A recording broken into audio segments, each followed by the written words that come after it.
It's about 16 degrees, about 74 Fahrenheit, I think that is, roughly. And, you know, it's in our favour as well, because it's nice and cool for the cats. So we can definitely have a look for them this morning. We're going to just cruise around here first, and then head down into this area, and then we'll head down into the riverine area. Yesterday was a pretty eventful day. We had some great sightings. Pete with those wild dog was just magic, and that baby elephant as well. I'd love to try and see that baby elephant at some point. We went looking for it yesterday, but as soon as it got down into that really thick vegetation, it's not great for us to go down in there because we can't see all the animals around us, and it's a respectful thing to do to let her go into that area with that newborn. So he was a really beautiful little creature. We also paid for a wild dog, which was great, and that afternoon, just after we came out of those elephant, that herd of buffalo that we saw was just spectacular. That was over 300 buffalo, and that's quite a sight. Many different clans joining together and moving off into the vegetation. So this morning, who knows what we'll bring. For anyone that's just joined us and it's your first time on safari with us, welcome. It's great to be on board. If you've got any questions, please send an email to questions@wildearth.tv, or you can tweet us at #SafariLive. So send us lots of questions. We try to get to as many as we possibly can, and we had some crackers yesterday. Even some school groups that were watching, and that was brilliant to know that there's a class full of kids somewhere in the world watching us broadcast this live from South Africa from this beautiful location. For you more seasoned Wild Earth people, it's great to have you back. You are fantastic because you've been with us for a long time, and it's just great to have you. And this is one of the most exciting things Pete and I have ever done, well, particularly me, because it's new to be shooting live from South Africa for me. Pete's been doing this for some time, cracking fella, and we're getting on like a house on fire. So it's great stuff. So he's off at the moment, heading to try and find those wild dog, I think, again. I'm going to look for leopard this morning, and of course anything else that comes with us. We've got some birds going off around at the moment. We're going to try and learn a new bird today as well. So we'll see how we get on. Without further ado, let's start the engines of Zanili. Remember, we named her yesterday, and we'll get going and see what we can find. I've got V with me this morning. VM is on the camera, and he's going to be getting those pictures for you, and we should get going. A little bit overcast this morning, but not tragic. It doesn't feel like rain. There's lots of little breaks of blue sky around, but it's definitely a bit cooler for this time of the year. All the boys have got their jackets on.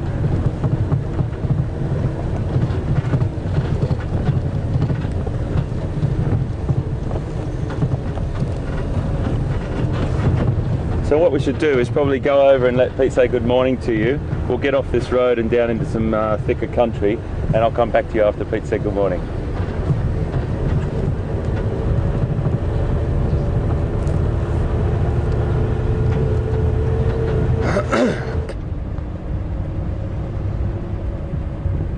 Good morning, everyone, and lovely day here in the Lowveld.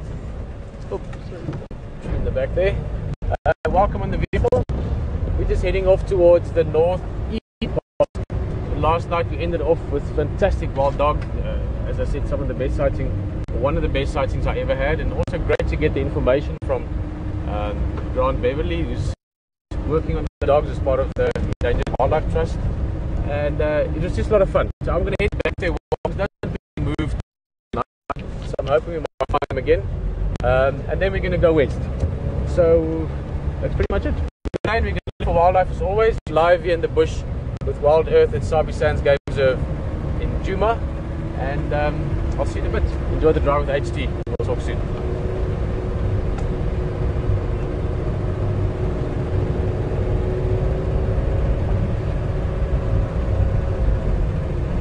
Greater length on his horn, and there's a couple of other males just to the right as well.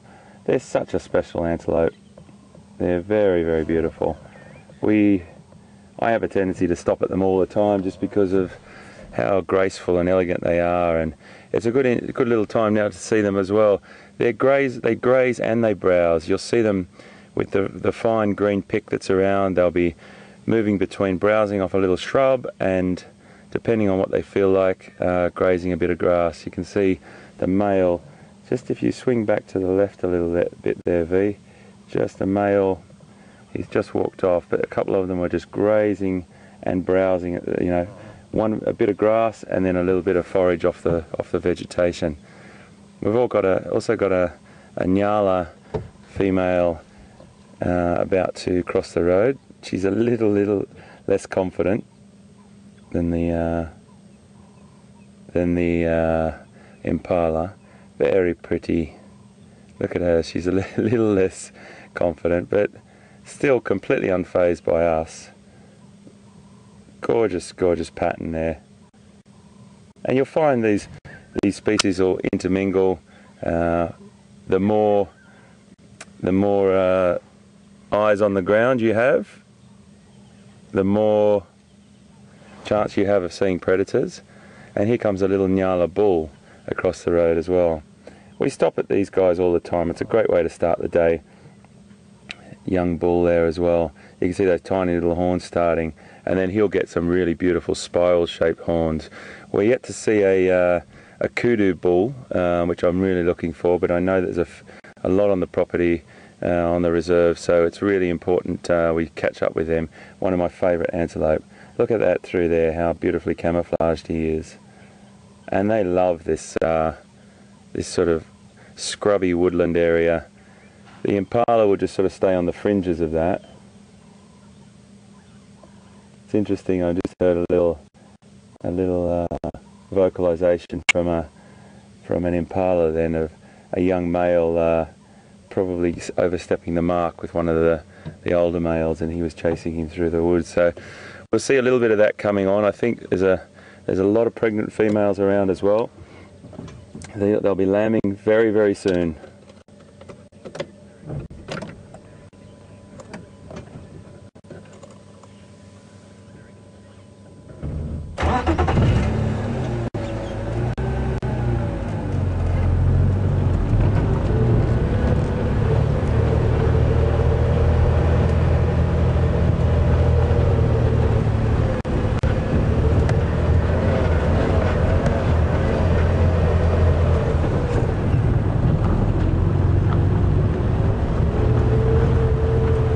Going to move up here, and then we're going to take a little track back in to this top area, which I always tell you it is a loose territory of Shadow, one of the leopards, the daughter of Karula, and I'd really want to get an eyeball on her. I've been going over this area extensively over the last few days.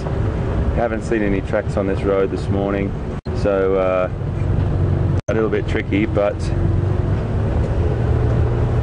I know that she's in here somewhere, so it's always good just to go through and have another look, see if we can pick up spoor or tracks. I always, for you that know the word spoor, I apologise for repeating myself, but for those of you that are on safari with us this morning for the first or the second time, spoor is an Afrikaans word for tracks or signs, and it doesn't just mean the footprints, it means any telltale sign that an animal has been here. So it could be a bit of hair on the ground, or on a branch, or on the edge of a tree. It could be dung from the animal. So we look for all different things, and it gives us a little bit of an indicator of what was here last night. There we have our chickens of the bush, our little guinea fowl. Have a listen to that vocal.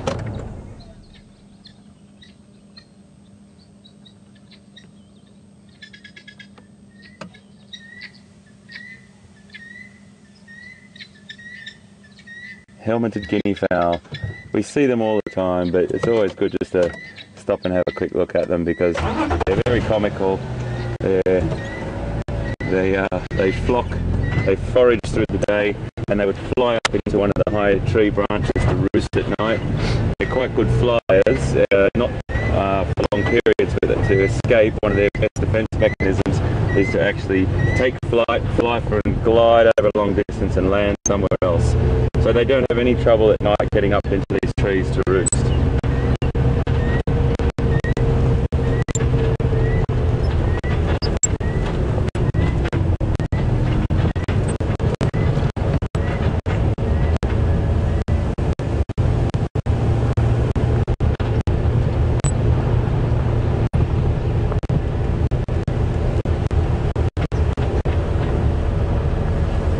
chat with Pete last night, and he was showing me some images that he took on his camera of the wild dog, and they just looked absolutely fantastic.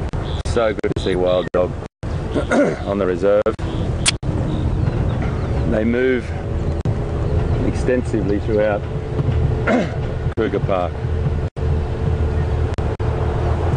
Quite extensively from Kruger Park into all the Sabi Sands and further afield. Very, very strategic hunters. Probably, I'd have to say, the most strategic and successful carnivore in Africa, in the sense of how their hunt to kill ratio.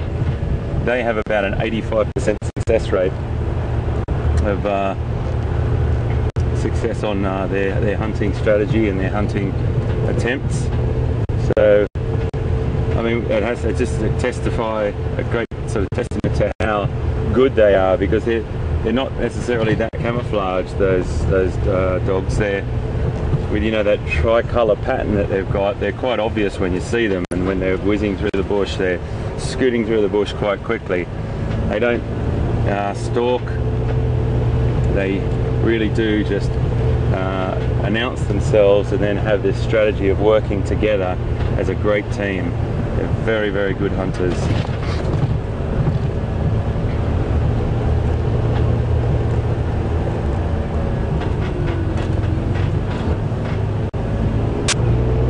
I just wanted to come through this area now and have a little bit of a look, excuse me, and see if there was any action during the night. We saw our giraffe yesterday that were all congregating around that area in the first thing in the morning. They were there right till the end of the day. So it just goes to show you that there's enough vegetation around. Excuse me, please. They don't have to move very far, but giraffe will spend approximately 40 to 50% of their day feeding, so it's quite a percentage. What we haven't seen is a bull, a big bull, which I really want to show you the difference between a female and a male and the size. A male giraffe can get up to about 1900 kilograms at its maximum. I think they've been recorded around that area, and that's about 4,250 pounds, which is a pretty big beast. So they get up to a mighty size of big bull, but not always. They go down to about 1100 kilos, just depending on food availability and genetic lines, etc. But they're quite the beast, a big bull. When I worked in a zoo, we had to try and get weights on our giraffes, which is a really interesting process. We had to condition the animals, or train the animals in a way, to walk over a scale. Now, it was a mighty scale, that's for sure. And we would do that by making it a positive place to go into this raceway, which is like a small little corral that they'd have to walk through to go from one giraffe house to the next. And we would train or teach the animal that it was a positive thing to do, go and stand on that scale, and we give them loads of treats, you know, normally carrots and apples and things. Here's a little kudu cow.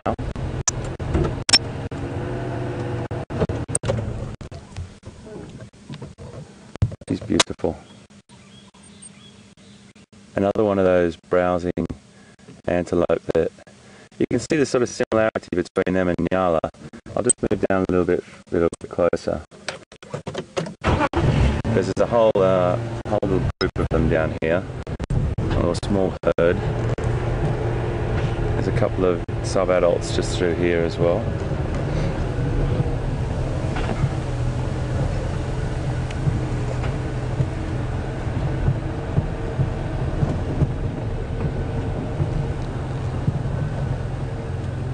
How beautiful is she?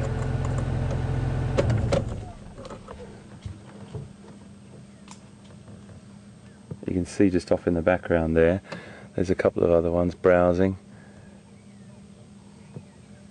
Really beautiful. And see how beautiful that camouflage is. As soon as she moves off there,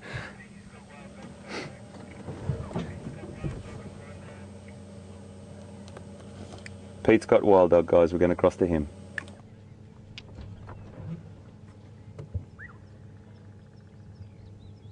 Hey, we are very excited. Got back to where we left the logs. Sorry, it's early morning still. I will be awake in about half an hour. Came back to where we left the wild dogs last night, and we were extremely excited to find them just like this. Actually, not here. They were down in the dip. I think they were just waking up as well. And they're still playing with the remains of the duiker carcass. So this is a treat once again. Oh, there's the adult coming to break up the play a little bit.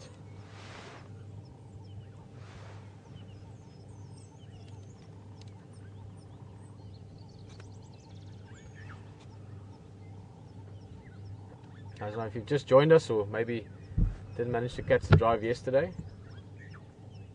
We were extremely fortunate last night to see these dogs and also found out some interesting facts about them. We'll talk about it just now. But they all had a meal, not a very big meal. A duiker is a smallish antelope. And there are 10 dogs here, 6 of these youngsters and then 4 adults, like what we're looking at there now. That's one of the adults. I see there's a little bit of play going on. I just want to see where we can move to. I know it was a bit tricky yesterday. Actually, let's just sit here for now. Let's just give them a bit of time to play around this. Oh, there, look at the adults busy stalking the small one. You see, there we go. Awesome. A little bit of play. That's how they learn.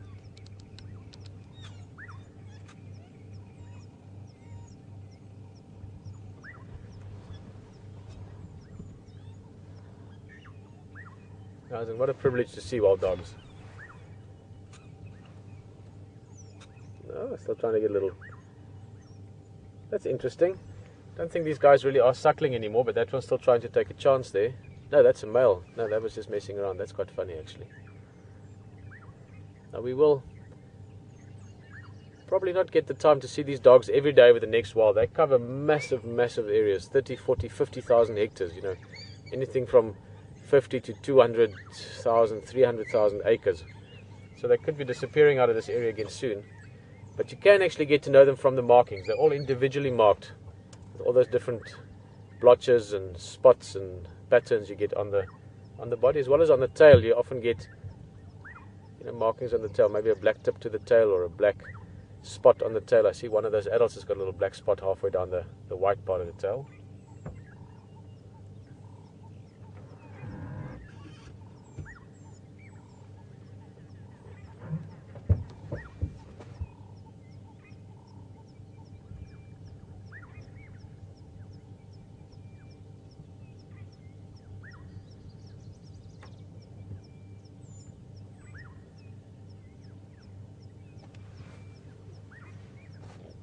Guys can cover incredible distances when they start running. Oh, look at that adult coming from the back.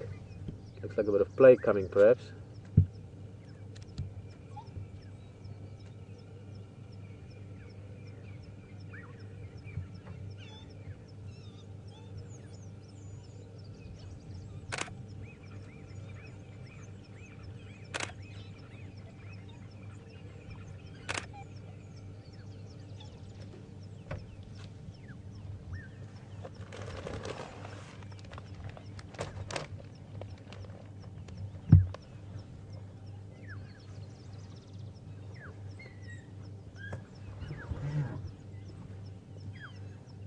Oh, that's great. It's part of the conversation yesterday and some of the information we got later on. Grant Beverly, who's in charge of the Endangered Wildlife Trust in Kruger, was very kind to let us know some information on this pack. This is known as the Investec pack. And just for interest sake, the camper we're staying, we met Derek van der Merwe last night. Coincidentally, I just walked over to the group of people having a barbecue there and started talking to them. And he also works with Grant and them. So had a nice chat. Just letting us know that the total amount of dogs that Grant and them are sort of following and looking out for and looking after, if you want, in the Kruger area is about 275 total. Ah, look at that nice play going on there. Oh, this is such a treat. 275 total, of which 180 are adults, so 95 pups. I presume that's over the last sort of calendar year or last 6 months or so. Wild dogs normally den here around the middle of the year, sort of beginning of winter time.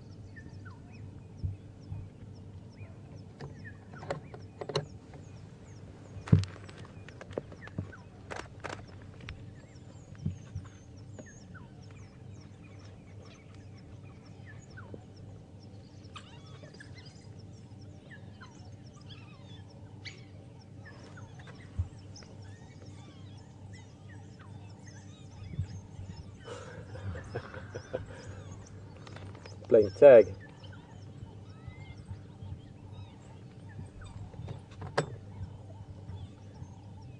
Yeah, station just update again. My Dutch still same place playing Muntle visually on the fire break before turn off. If my channel is down, you can just pull in. It's only me here if you can't get me on the radio. I'm just going to try and roll a little bit forward. I think if we just go a little forward, we shouldn't have a problem with signal. Stay on the high ground here, but opens up our view to the left as well.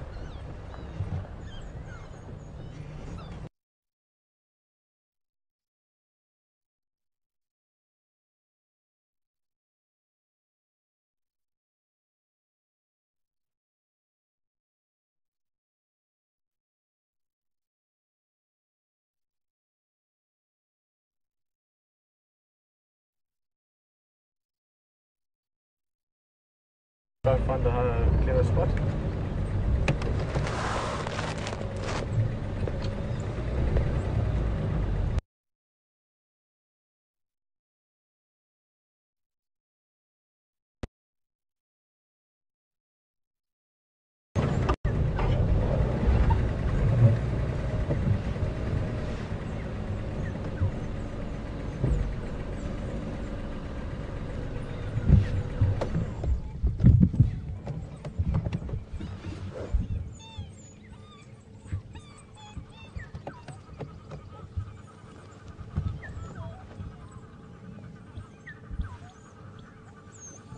Look at that. Awesome.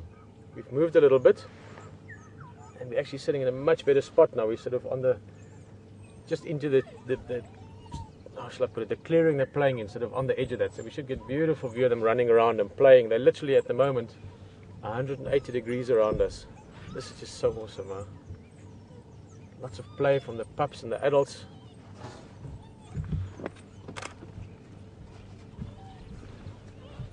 Oh.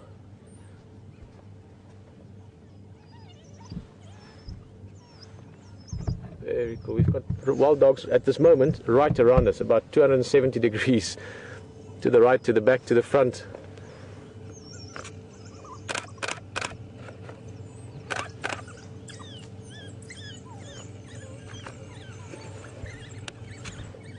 Jason from Pennsylvania asking an interesting question. It seems there's a bit of curiosity from a few others as well in the vehicle. Asking if wild dogs smell. They do actually. In fact, I can smell them now. The breeze has just picked up. There was no wind a minute or two ago. And it's not a pleasant smell. It's quite a strong smell, in fact.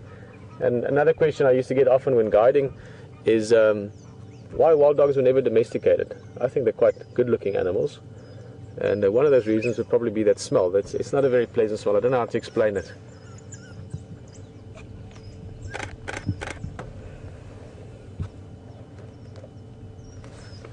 But I'm sure to them it smells good. They seem to like each other. There they're running around that piece of carcass that was left.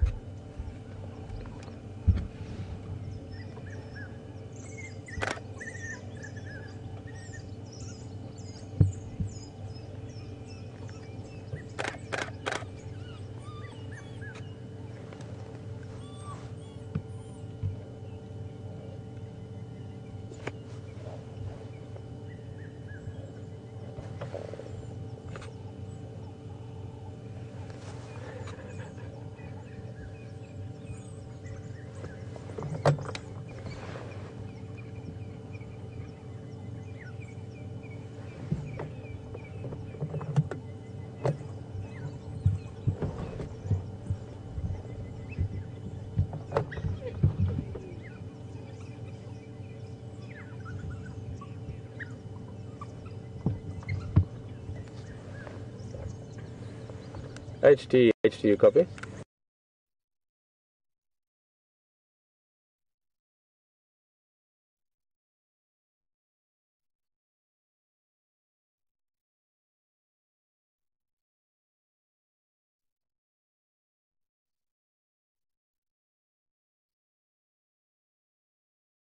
Of these animals. Highly evolved social structure as well. Oh, look at that. Oh, no. Sorry, Brian. It's so much to look at, but the one adult was stalking the pup there. But there's so much going on at the moment around us, so it's difficult to know where to look. Not quite like hyena. Hyena's got a very female-dominant society. With wild dogs, you have an alpha male and alpha female typically. And then, and then breaking down from there. So in really big packs, have a dominant female and then goes down to the next and the next. And there's a hierarchy within the females and within the males, but both males and females are dominant. So there's not it's not like hyenas where there's a sort of a female dominance. Typically only the alpha female breeds. I know there has been the odd cases where a second female would breed. That's normally if there's really, really good conditions. In other words, the resources are very abundant. But typically just the alpha female breeds and the whole pack works together to raise the young, and that's quite amazing. You can see lots of big smiles here. Everyone loving this. But the pack dynamics is amazing. I think there's no better word for it than that. They all work together. In other words, if they hunt food, they hunt in groups and they work extremely well together as packs to hunt. They will bring food back to the alpha female when she's got tiny pups, and to the pups as well. And all the group will regurgitate that food for them. So they will eat, catch food, eat, run back to the den site, regurgitate that food back out again. Oh, shame. That little one is getting a bit of a harassment there from all of them. Very important part of the social structure as well as this sort of playing around and bickering in the morning.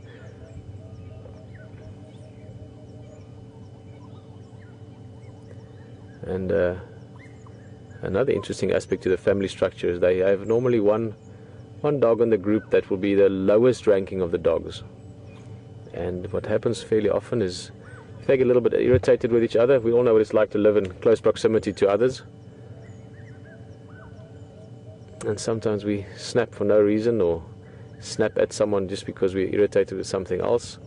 Wild dogs have got that where they will often take out that sort of frustration, if you want, on that one individual. So the lowest ranking animal, even though it might feel a little bit sad from sort of our understanding, plays a very big role in the sense that he allows the rest of the group to get along better because they can sort of get rid of some of their frustration, for lack of a better word, on that one. So not the dog I'd want to be in the pack, I'm sure none of us, but nonetheless interesting how that helps to make everyone get along.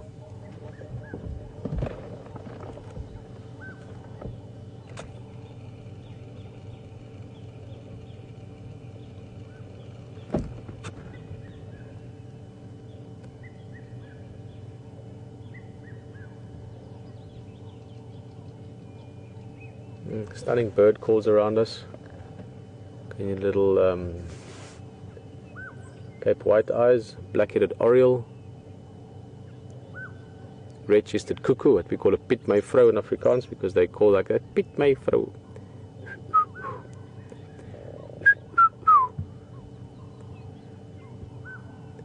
Guys, I want to do something quickly.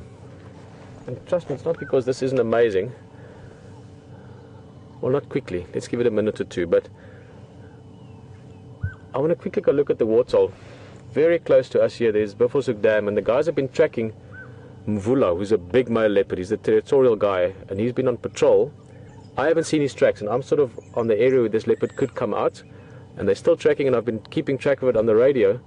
I've got a feeling we might be able to find Mvula just around the corner from here. So I want to go have a quick look. I'm hoping signal plays along, and I hope you will bear with me. It's not because I want to leave the wild dogs, but they're going to be here just now. I'm going to come back straight away. But I just want to go check this waterhole because I would love to show you this leopard in a minute or two because this is great. They're now running around next to us again. So let's enjoy these dogs a little bit more, and then we're going to go just explore down the road here.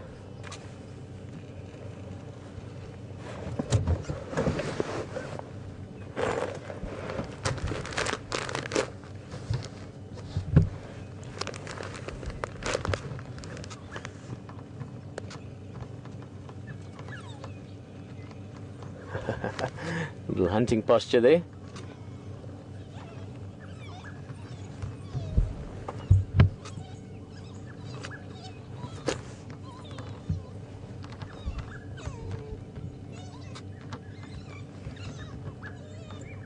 See those white tails, how visual it is. Very important. It's a very good mood indicator, like with all dogs. Many animals use their tails in communication. But also when they're hunting especially, the vocalization is very important to be able to hear each other. But those white tails play a very big role in also being able to see each other. You can see there the spots, and the spots in and on the tails is often one of the easiest ways to recognize them. I'm sure, Grant, I hope you're with us again this morning perhaps, because I'm sure this is a treat for you. But if you follow these dogs a lot, you can get to know them quite easily from all those patterns. Just look at that little group, how much they differ one from the other. I like that one with the white in the body. Beautiful markings. And then there's that one with sort of quite a spotty tail. Got two black spots down on the white part. That one there, I like that one. What a treat to catch them in this playful mood as well. Nice cool weather. I'm going to quickly do this, and I know this seems a little bit like we spoiled for choice, but I've got a feeling we might find this leopard, and that would be awesome. And it's just around the corner. So let's go have a quick look there. If you break up a little bit, I apologize, but this could be just adding, what is it? Putting a cherry on top of the cake, perhaps. We're going to move slightly. Let's have a quick look.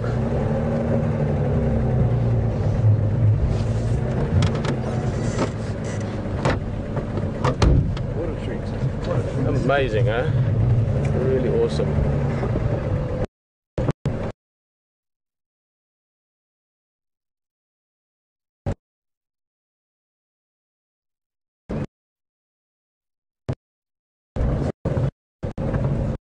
We'll be back in a minute.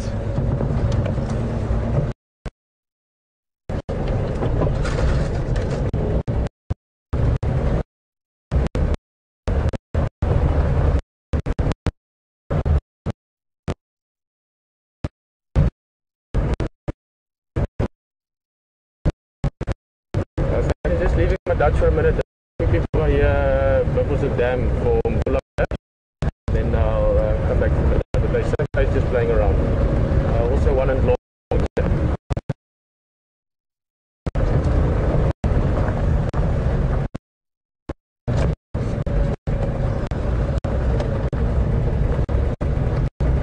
Well, already something else to look at just around the corner.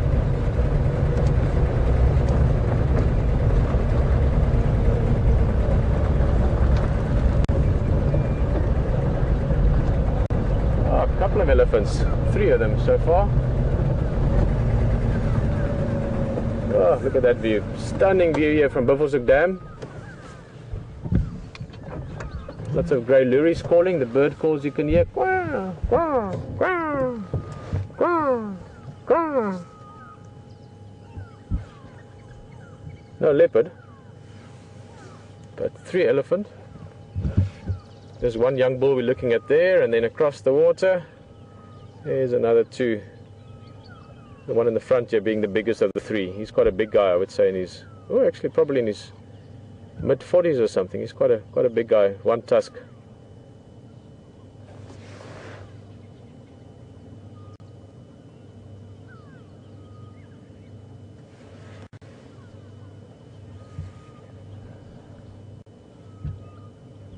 Oh, guys, look at this. Sorry, Brian, we need to give you multiple arms and multiple cameras. I can't lose that. It's too fast. Sorry, guys. The wild dogs are coming down to the Mati here, down to the water. So just to update, a couple of them are Dutch, also coming down to WildEarthTV Dam with 3 in Dlorf here. I wonder if they followed us. Maybe. Yeah, they're all here. Guys, I just had something very interesting as well. Let's see what happens. From again?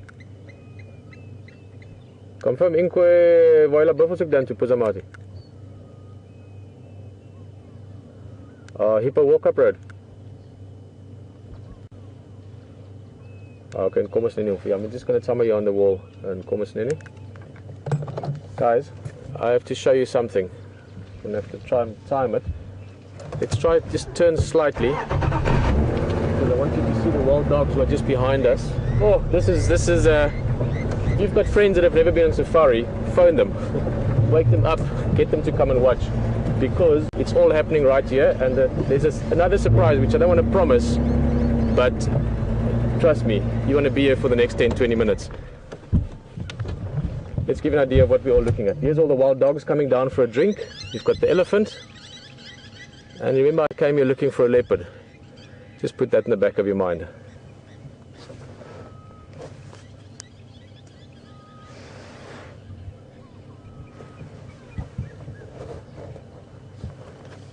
Elephants.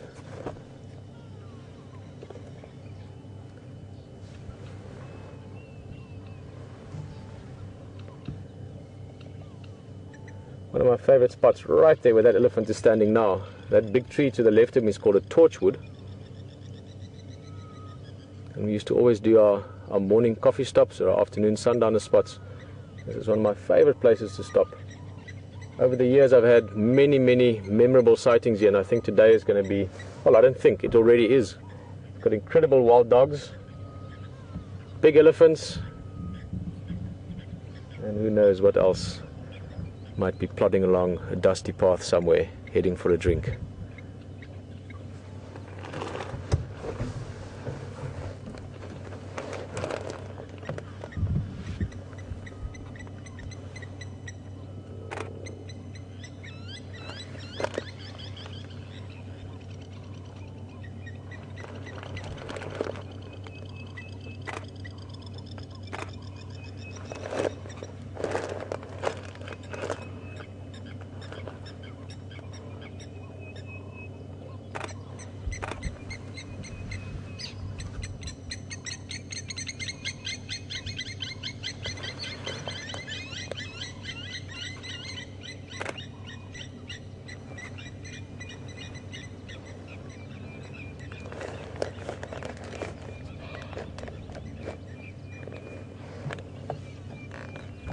Oh, what a stunning sighting. Love reflections on the water as well. Just look at how beautiful when they move along the edge of the water.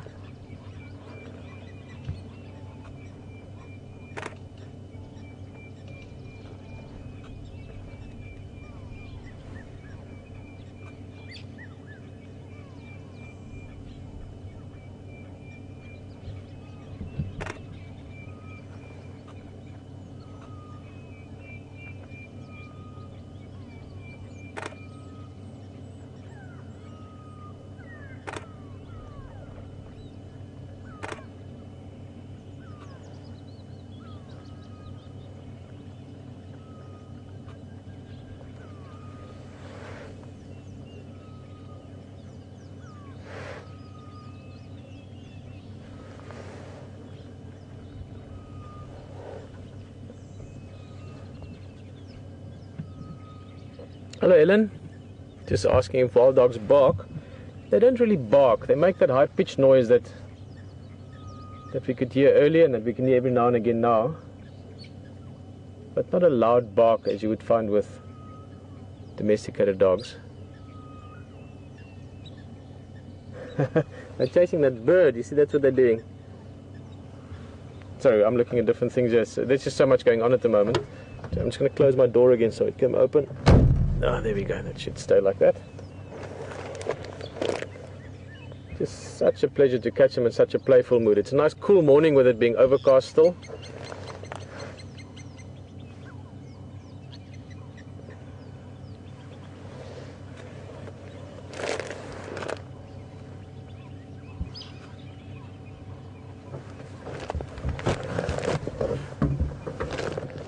Andre, if I'm getting it right, from Brazil. Nice to hear from Brazil. Also in the southern hemisphere. And what a sight this is. This dog is trying to, I wouldn't say catch, but messing around with what we used to call a spotted dikkop. Now it's known as a spotted thick knee. It's like a plover that lives normally around watered areas. More a nocturnal bird, but it's easily avoiding the dog, but a little bit of interaction there. This is actually really special as well.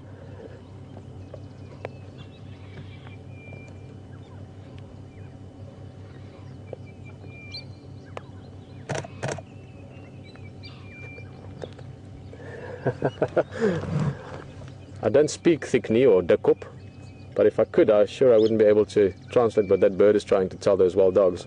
Just running away, actually running back there again, and they're just messing with it. Guys, I'm going to just check with the game drives. As I said, there's something very exciting in the area that I just want to see what's going on. Ephraim again.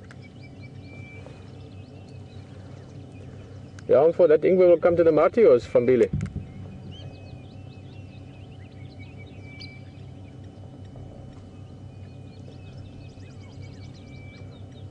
Okay, come on, we'll stand by you.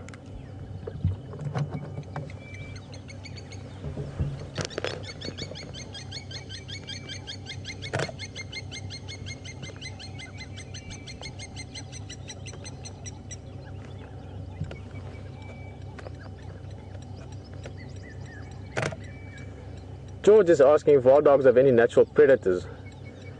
George is in California. What's the time? Yeah, it's still a decent time in California, I guess, late night. George, it's not so much predators, but natural threats, yes.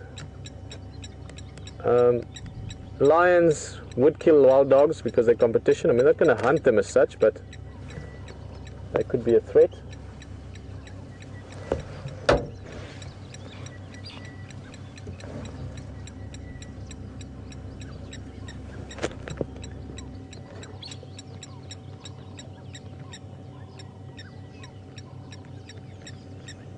Something in the water there is keeping that wild dog curious.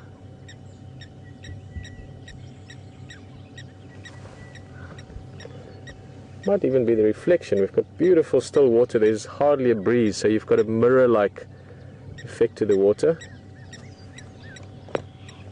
Guys, but this is just visually so beautiful. I mean, there's all this things to talk about, but just visually, this is absolutely stunning. Peaceful morning. Cool weather, that's why the animal's in such a playful mood.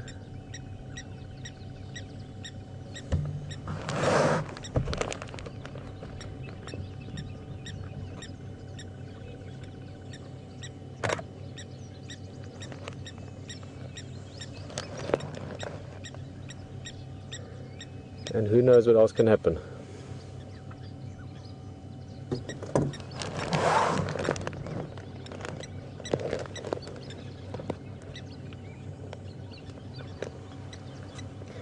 Out of interest sake here. Oh, what's that one doing? Playing with a bit of elephant dung. Might even be eating a little piece. Sometimes they would eat some of the roughage in that. Not common, but it does happen just to get a bit of fiber. Standing by and full.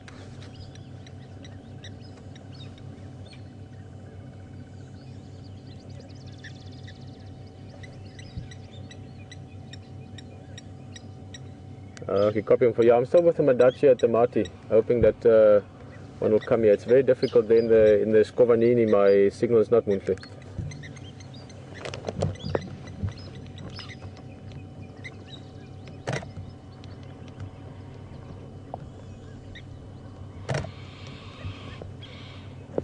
Yeah. Let's just have a look at the pups here on the left. Oh, sorry, that's what we're looking at. Brian's ahead of the game there.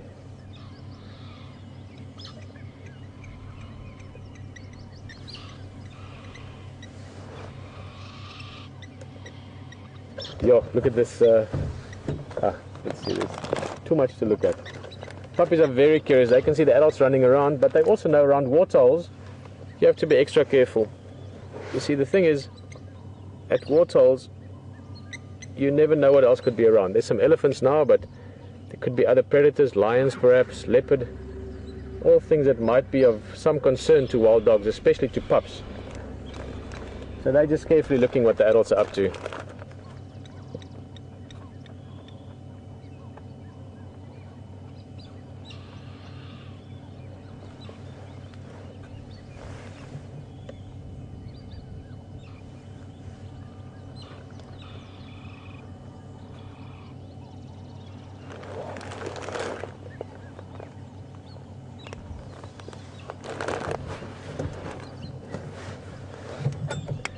Guys, if you want to pull in here, just tell me, I can make space, huh?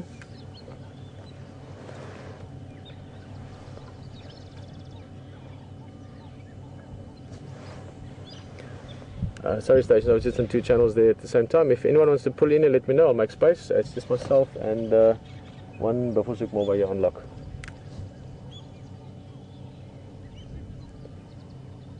Ephraim again? Ja, voor Lava Voila.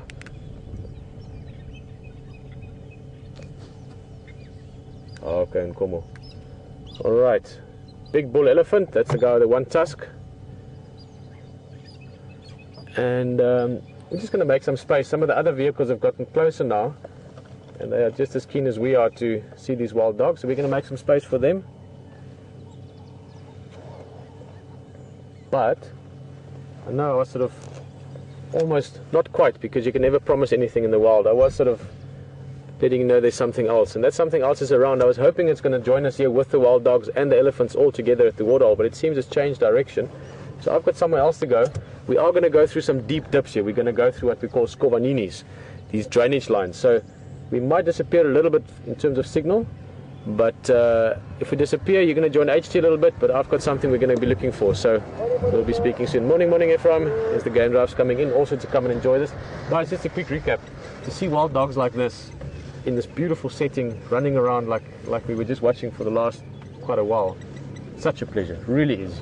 So let's go look around, and yeah, there'll be lots of smiles the whole day.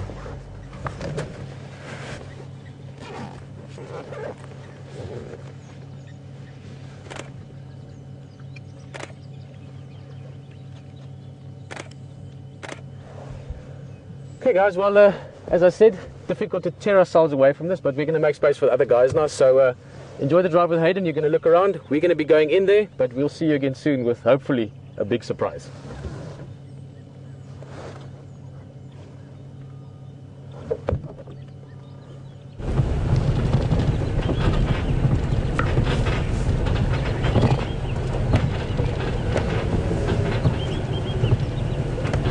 We've just come down along all this riverine area here, and I've been scouring the area for any signs or tracks of leopard. It's a little quiet, but at the same time you've just got to keep going back and forth and keep looking. Leopard are incredibly elusive, as we know, but the ones on these reserves are very conditioned or habituated to vehicles, so it's not that they're trying to keep away from us. Just hold on for a second, it's a bit of a dip.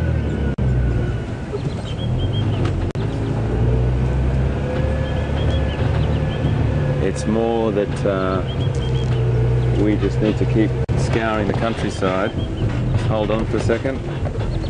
Sorry guys. Just wanted to watch my aerial there.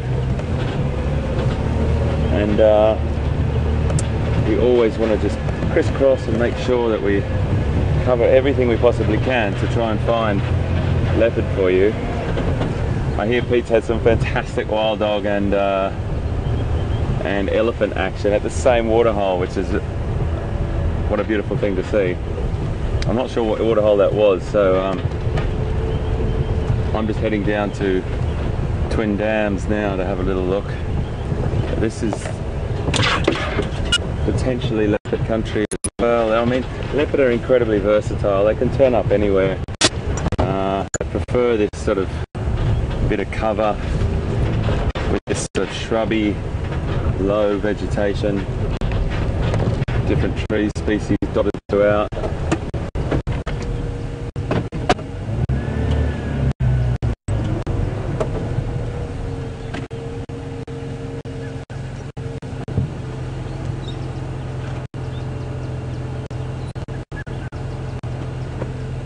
And you know, you just never know. But the good thing that we've got on our side this morning, I just thought I saw something, but it was just white stick. And you get these little glimpses, you know, as you drive along. Like last night, when out of the corner of my eye, I saw that duiker, which in the beginning I thought was a female, but it was a male because I couldn't see it properly. And you see them out of the corner of your eye, and it could be the flash of a tail, or you just never know. So you've got to stop, you've got to go slowly, you've got to be patient, you've got to persevere, on.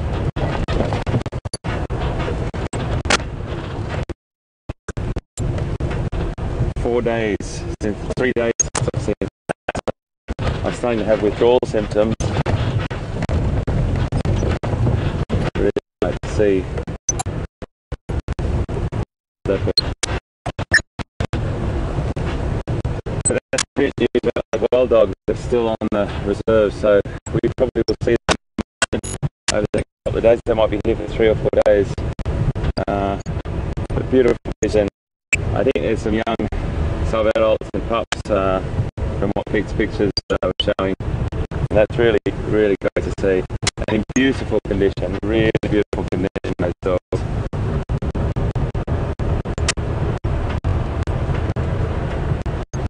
I hope to get to see them. At the moment, I've got to stick on this leopard mission and really try hard. It does take a considerable amount of time to find leopard, but you know what, this is what we do. We love it. And you're with us right here live, coming from South Africa to you, even. Stumbling over my words this morning.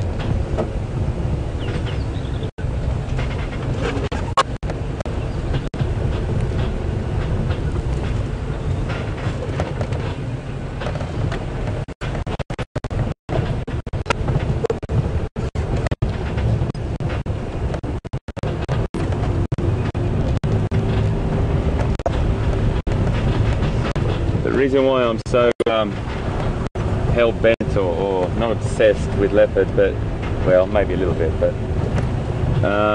I want to learn as much as I can about these leopard. These are new leopard to me. These are leopard that you can help me with.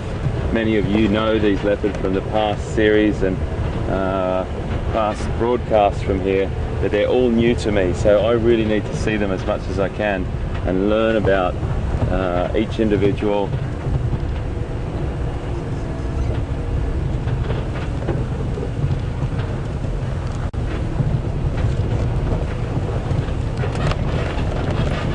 Sorry, a bit bumpy here.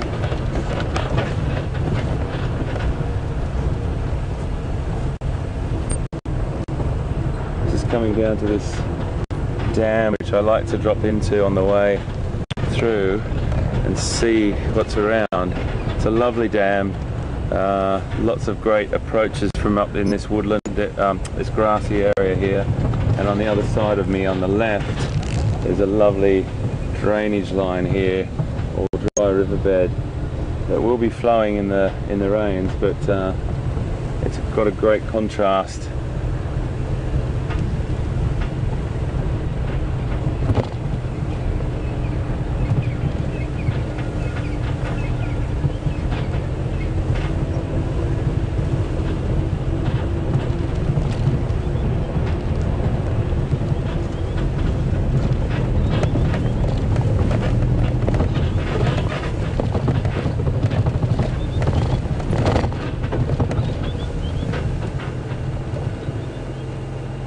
A little bit quiet on the front here, but still a beautiful place to come and sit and just see for a second. Just have a little scan with the binoculars around as you guys have a look for me as well.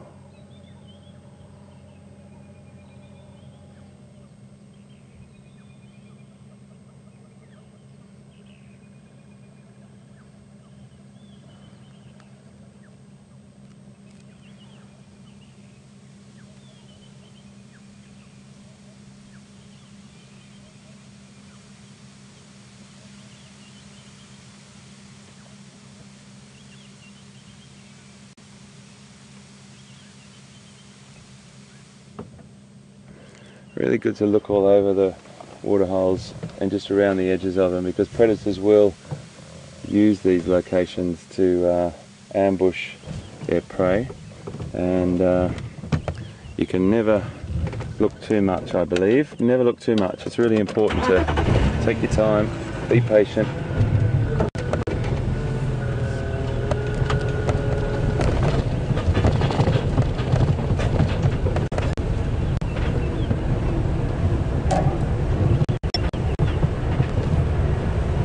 Okay, okay. Back to that country a little bit more.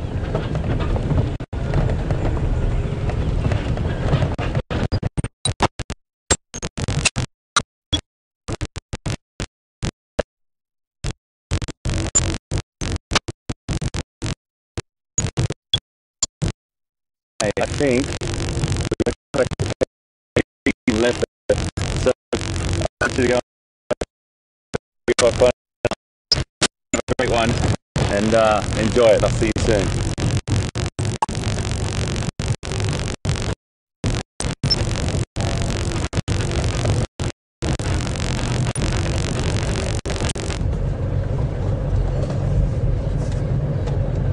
Well guys, welcome back.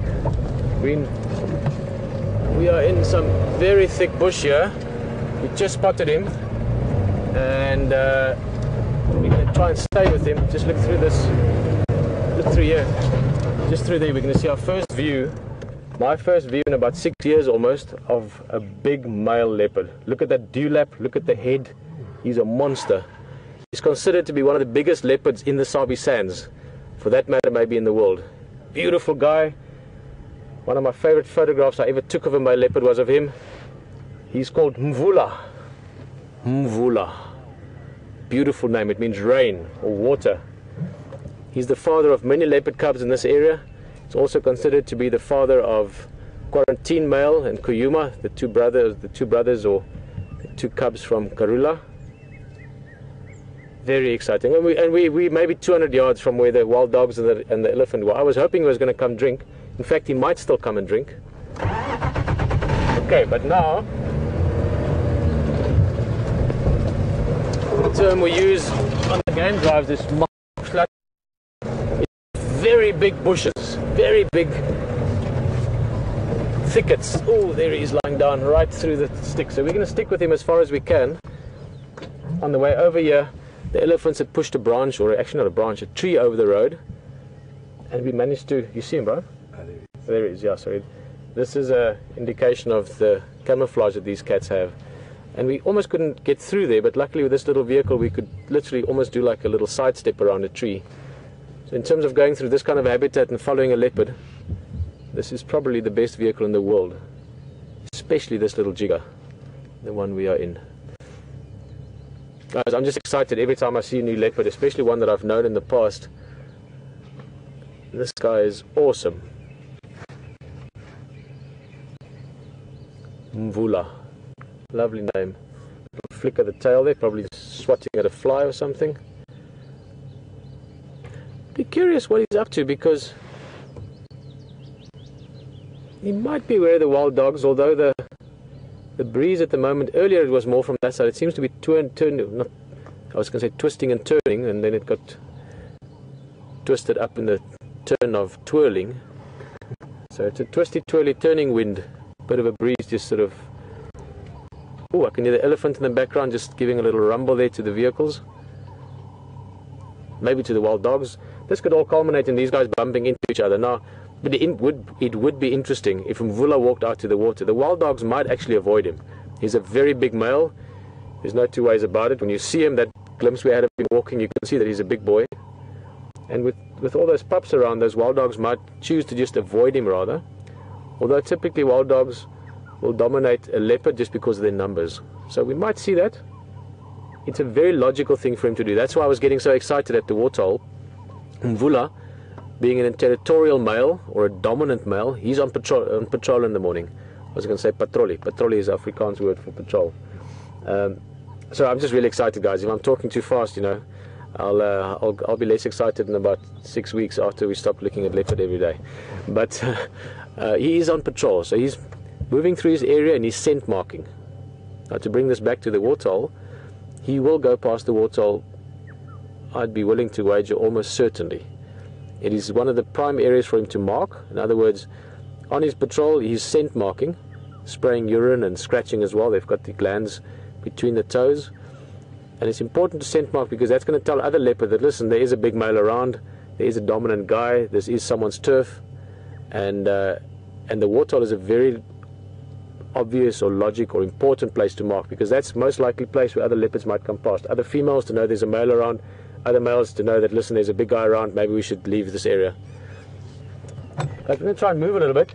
Yeah, tekst hom for his Lalapanzi in thick Slatinia. We can't see very much, but he's just lying down at the moment, but he's looking there towards the Marti. I'm sure he wants to go there, maybe when the Madach van Bile.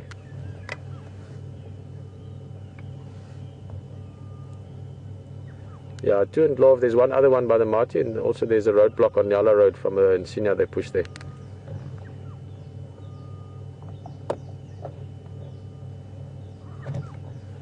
Yeah, he's just from me, he's towards the Marti from me, maybe 60 meters. We're going to try and move a little bit now.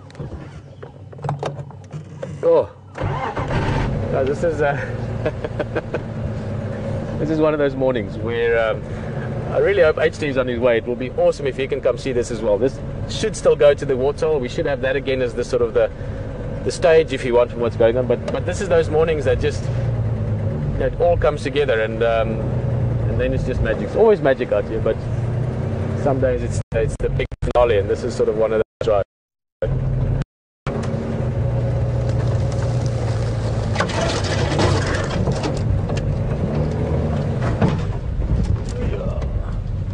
Try and get a slightly better view if possible.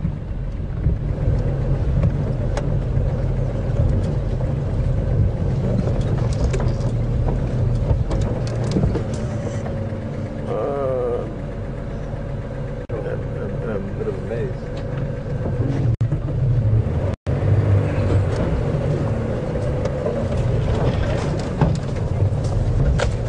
It's a maze, as Brian is saying in the back here. It's a maze and it's amazing. Guys, I know I keep going on about the vehicle. We'll still show you some pictures of it at the time, but it's a very short vehicle. They call it a 90-inch chassis, and there is no better vehicle when it comes to being maneuverable and 4x4 capable in the bush. So I will go on about it every now and again, because this is a very exciting tool to have to do what we're doing. There is no better tool for this when it comes to vehicles. Okay, I think we'll get maybe not a great view, but certainly a better view. He's relaxing. Said to text in there on the radio. The wild dogs seem to be, well, they're moving, but the elephants are still right up front. So the leopard might just be taking it easy. He doesn't want to mess with the elephants. He's not rushed. Okay, we're going to get a nice view here, somewhere there. Let's go in tight, and then we'll maneuver up or down a little bit until we can see his face, see his markings. Where are thou? Where are you?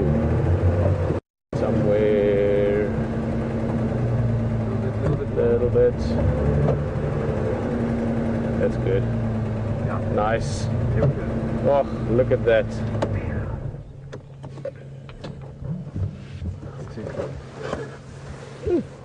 Big boy. He would probably, I don't actually know the estimates, but I wouldn't be surprised. We'll look at him again when he's walking. But I wouldn't be surprised if he's in the at least 80 kilogram region, maybe even 85. Looking at about 160 to 190 pounds.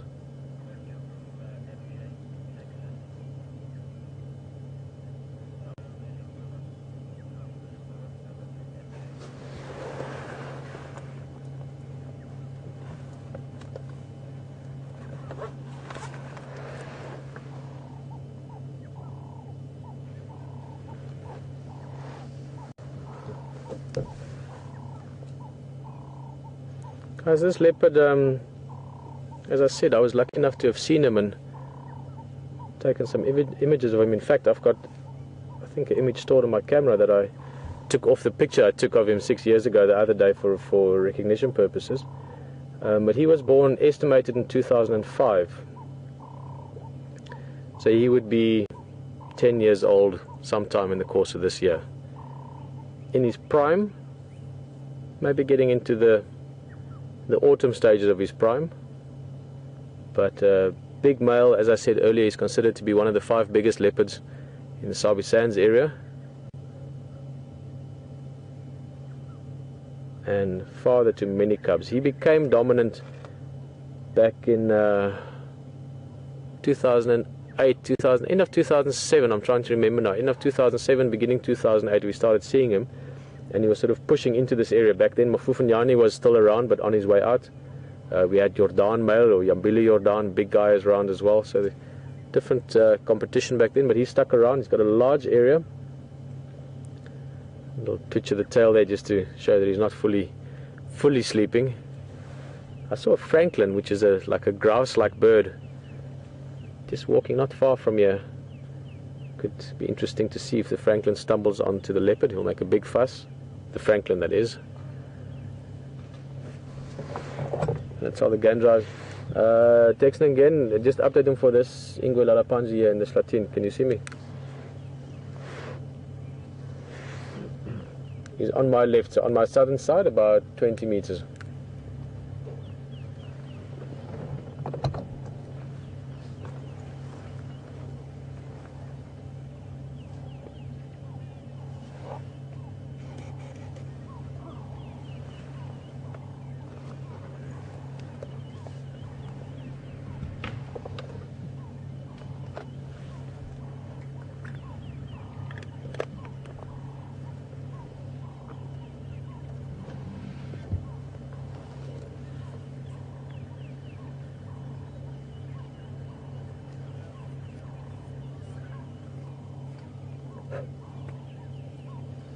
Can't see him yet, but I can hear an elephant. You should be able to hear it as well.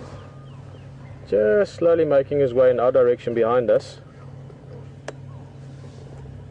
Now, leopard obviously aren't a threat to elephant, and well, elephant not really a threat to leopard. I mean, they're not going to chase the leopard around the bush for half an hour, but if they walk onto each other, there's no love lost between them. So, hey, little mongoose, look in front, quickly. It's very, oh, I was going to say, no, I thought we might see him. They're very, very quick, little black-tailed, little slender mongoose in English.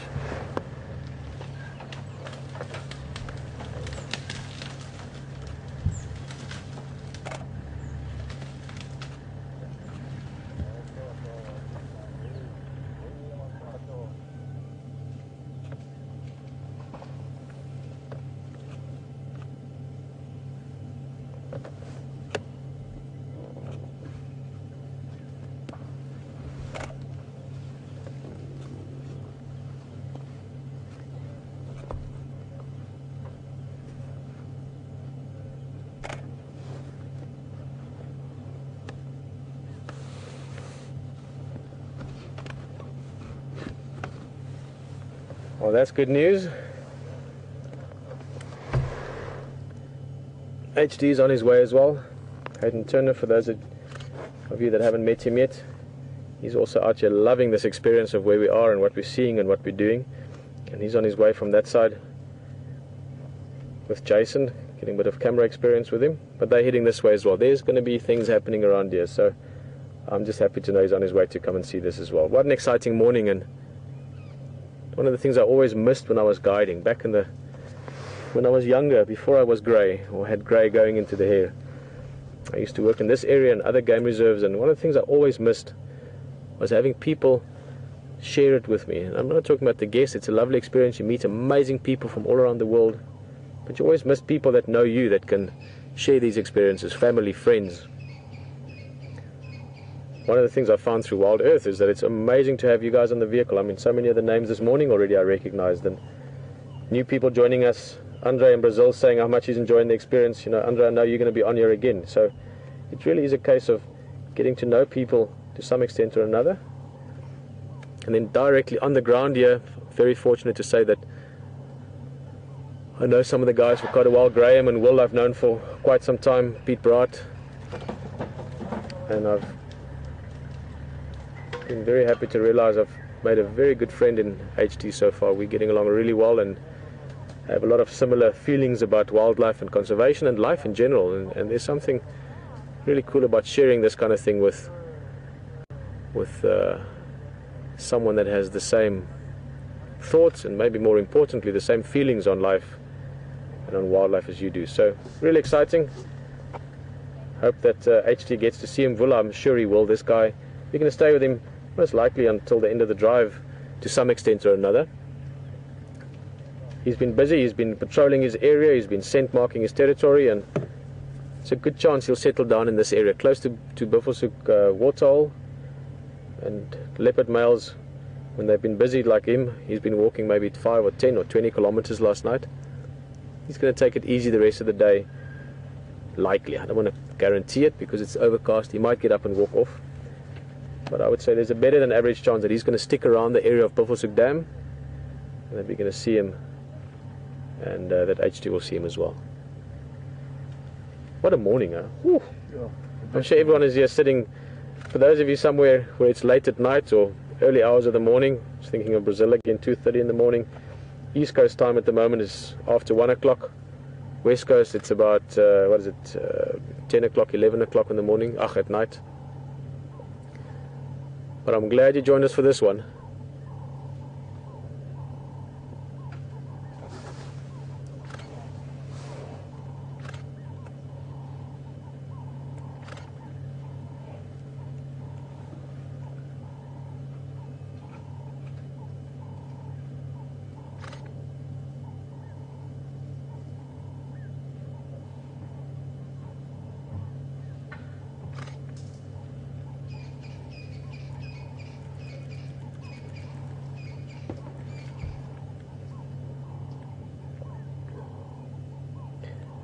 Guys, while he's head up again, nice. I was just going to show you some of the ID marks on him.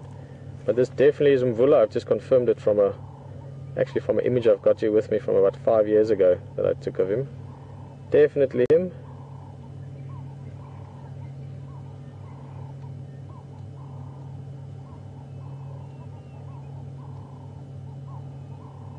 Oh, amazing cat, sir. Amazing.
Give you a branch snap every now and again off over our shoulder towards the back. That elephant bull just feeding along. Now again, the bush is so thick here that we can see him briefly, and if I look very carefully I can see the sort of shadow in the bush if you want. You can't actually see that it's an elephant, but obviously you can hear it.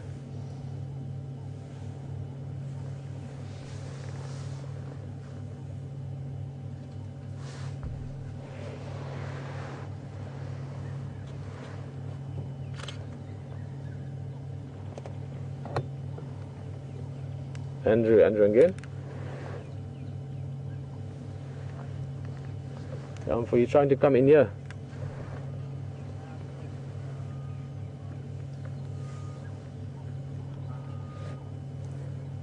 No, it's Lalaponzi again. Otherwise, if you go around to the antenna and then come in from that side, the last part coming in here was alright. It's just that side where you're on between Yala Road and here, it's Makulu Slatin.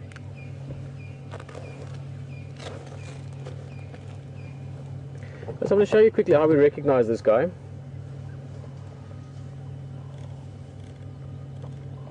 Now with leopards we use the facial spots.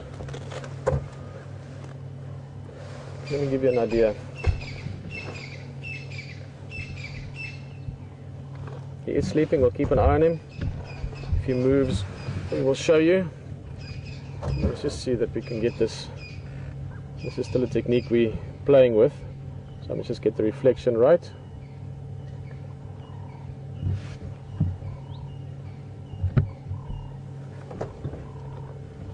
So, how's that reflection there?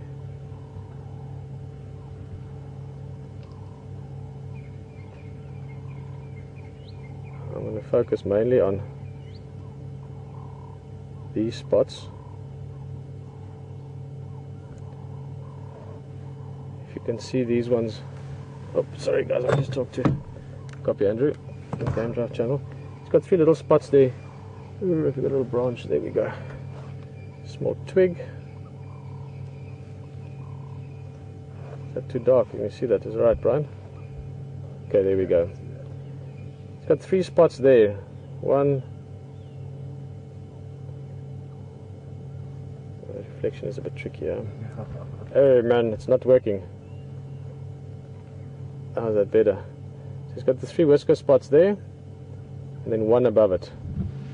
And that's the indication, one of the ones we can recognize him from easily. Show you another view of him, a little bit more from the front.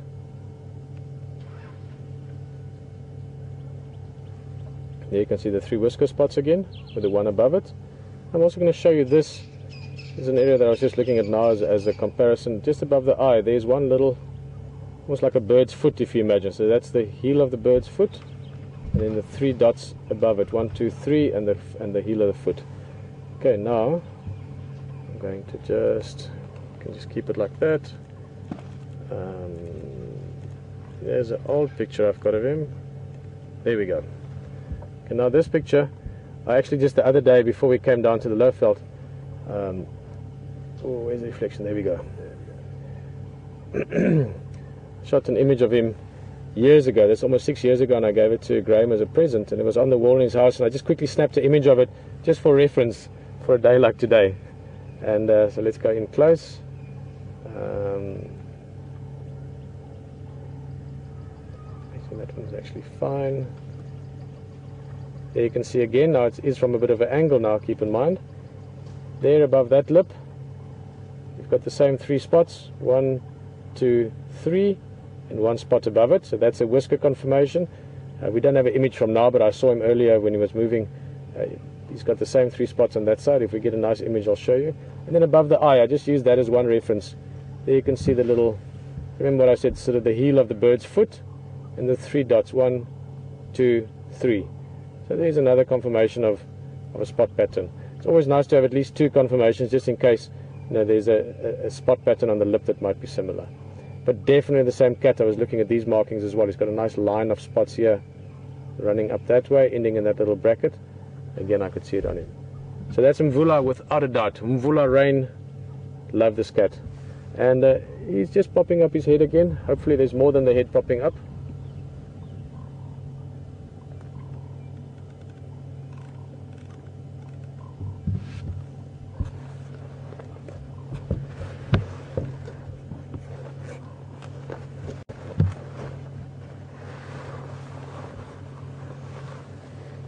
Hello Peggy, just asking if this male leopard would kill other cubs. So if he came across a leopard with cubs, or he came across cubs and they weren't his, would he kill them?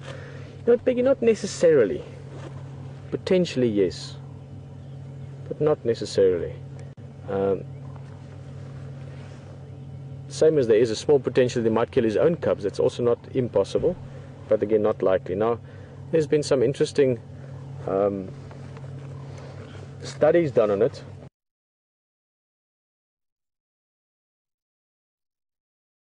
Building up to Big Cat Week. I hope we see this guy in Big Cat Week. He certainly is a big cat. But it can be quite daunting. New roads, new area. I mean, I'm lucky that I used to work in this area, or the Djuma part of it. And then new animals as well. And especially the leopard. You want to get to know them. So every opportunity you can get to see them. Normally once you spend a bit of time with them, the next time you see them you can recognize them much easier. So really happy for HT to be able to come and see this cat. He's done an amazing job of getting to find his feet, or find his roads, if you want, around this area. It can be a real maze of road networks, so lots going on for him as well, but he's not only taking it in his stride, he's loving it.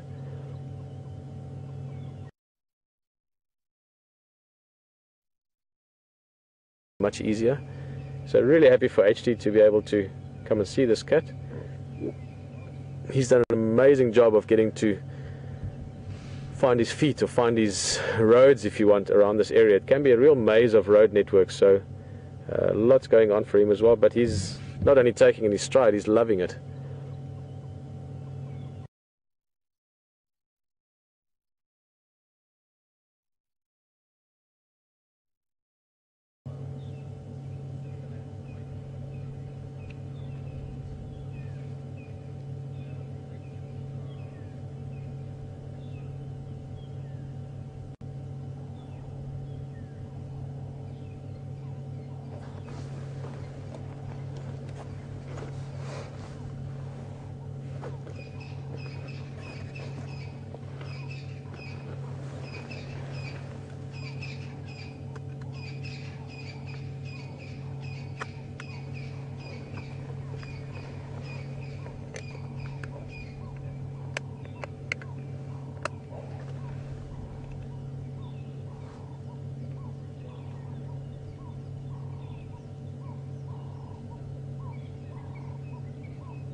Well, Hayden is approaching.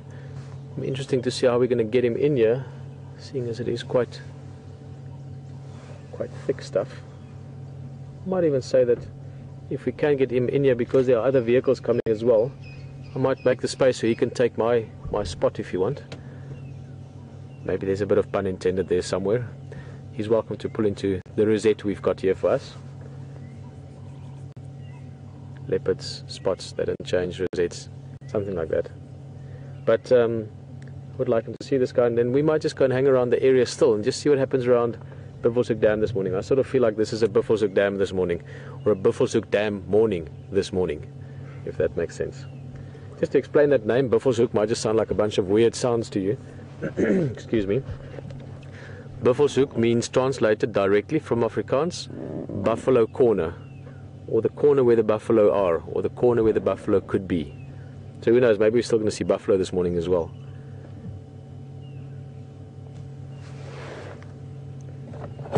Standing by.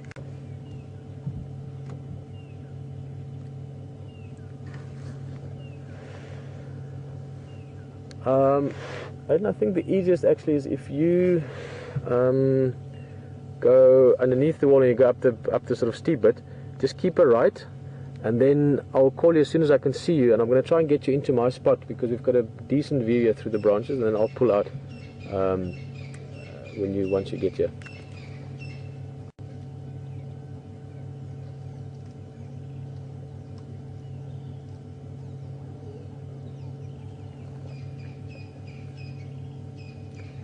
Yeah, from below the dam wall, so you go through the dip below the wall, and as you come out the other side, just keep right, and then you should see us within a couple hundred yards.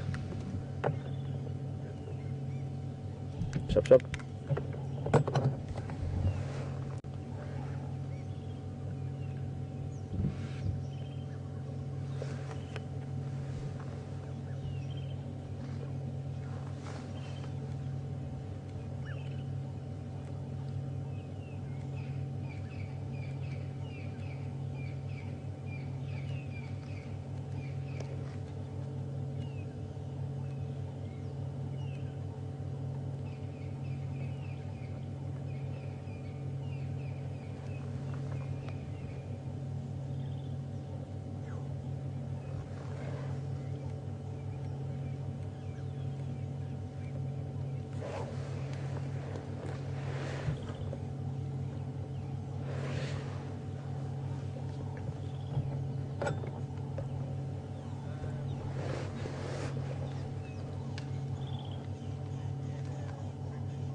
HD copy.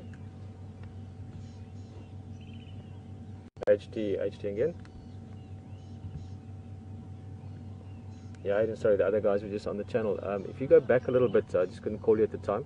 If you can turn around and go back maybe 100 yards and then keep careful look on your right hand side. I'm just going to try and see a way in here that you can come around on this side of things and get a view from here.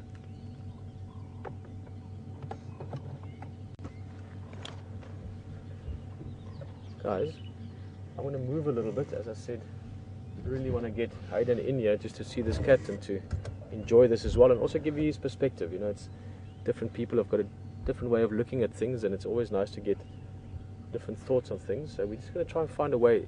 As I said earlier, very tricky habitat here, and try and find a way for Hayden to get here.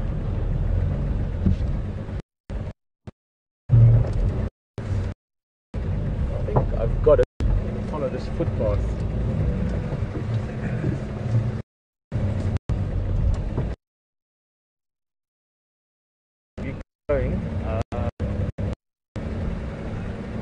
Just keep going a little bit and then keep looking to your right. I'm just finding a path through here.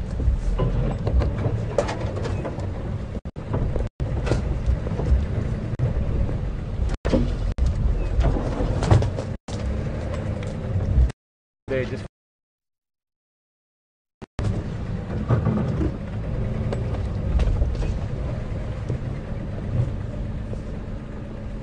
oh my goodness, there's elephants in the way.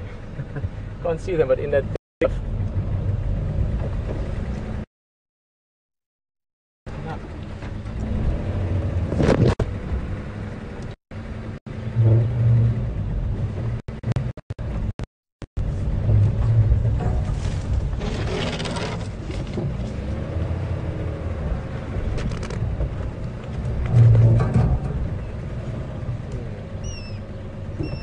challenging.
Right, well,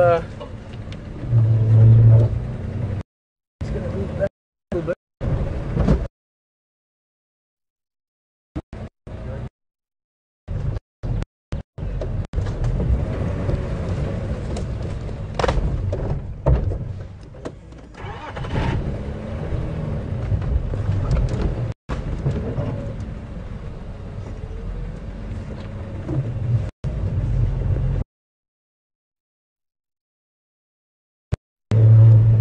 We're going to find a way through here.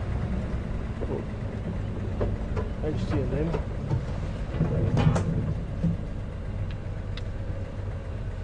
we want to manage a plan.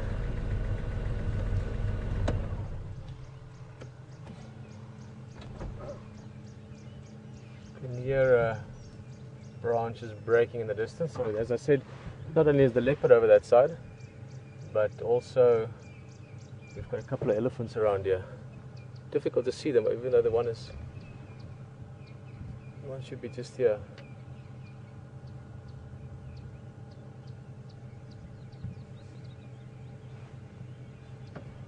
Okay.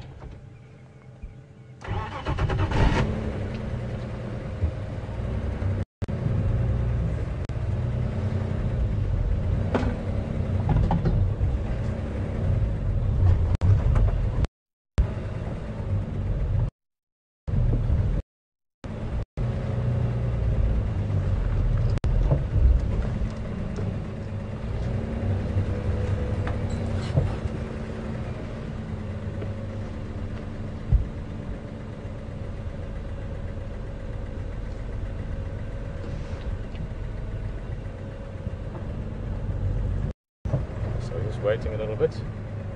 She's got to sort something out there quickly.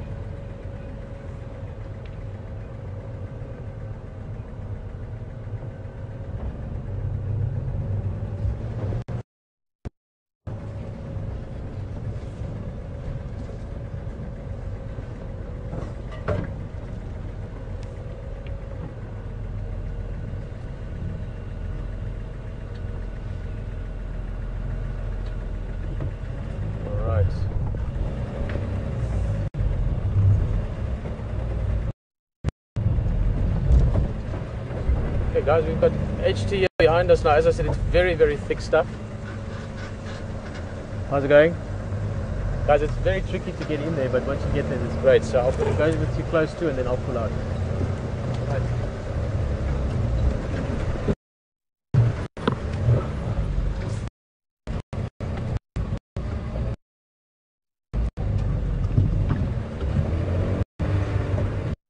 Okay guys, well, we're going to just help to get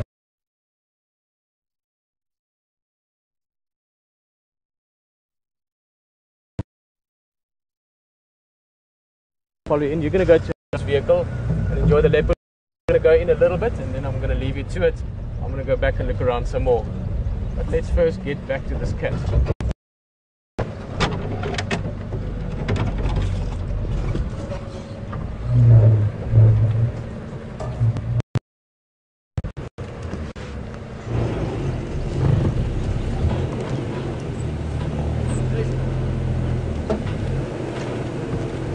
So, we're here at last, we made it. Pete's just brought me into this location where Mvula is. So bear with me for a second while Pete just steers me in. I'll come back to you, okay? We're going to go and see this leopard. You and Jason and everyone else sitting there, please smile. I'll introduce Jason on the camera in a second. I just want to get into this leopard and we'll turn the engine off and then we'll settle down.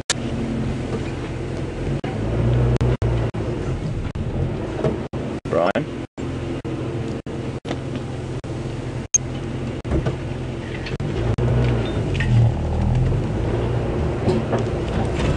This is proper bush driving, my friends. The thorns here are the size of a biro or an ink pen as thick as that, or a knitting needle.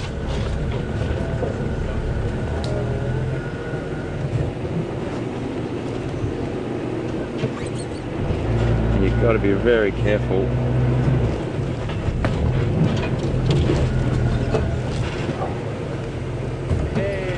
We did it. Thanks, mate. Mvula.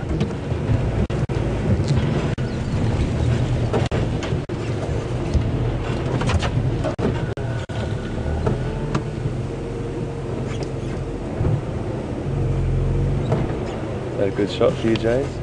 That way? Okay. A bit more?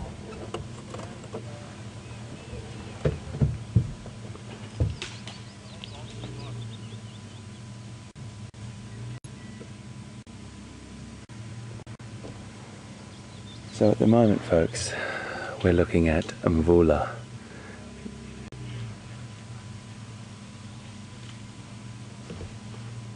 And we are very, very lucky to be here. There's been a lot of action up this side of the reserve this morning. We've been down the other side of the reserve where it's been very quiet, but this is the joy of having fantastic communications with everyone on the radio and sharing these beautiful experiences. And Pete has been fantastic bringing us in. Always just set up. Now look at the size of him. My goodness me. That is a leopard.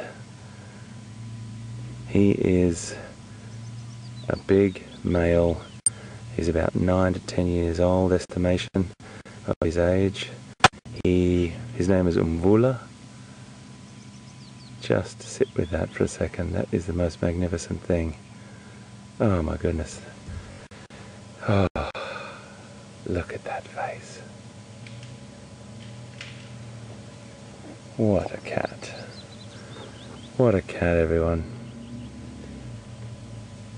I know you've been sitting with him with Pete for a while, and I'm sorry if I'm going over the same information or the same emotion about him, but there's something very, very special about sitting with a leopard.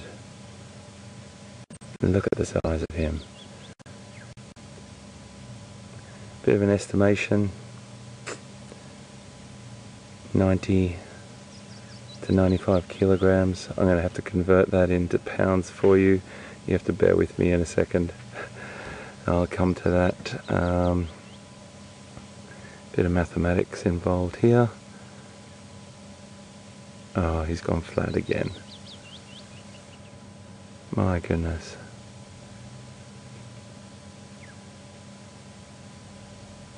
That.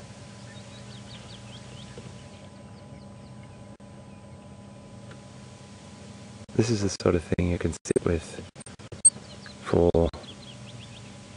a long time, and we obviously have to share these experiences and these encounters with all the people on the reserve and all the tribes that are around.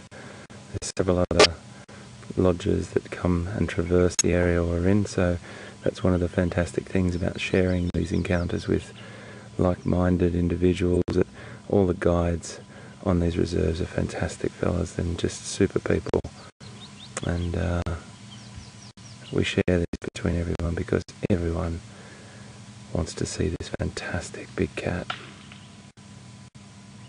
Now you might hear in the background some cracks.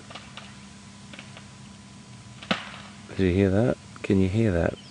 If you can't hear it, I'll describe it. It sounds like a tree falling down, and it is a tree falling down. It's one of those bull elephants that oh goodness, he's just pushed over a massive tree. You can't see it from here, but I can hear it. I just saw the top of the tree swing down to the ground. So we've got a leopard here that's only about 300 feet, about 100 meters away from two bull elephants. The elephants aren't concerned. They're not concerned by a leopard, and this leopard is definitely not concerned by them. Wow. So beautiful. It's a little bit hard for me to get a look at him at the moment, lying in that position.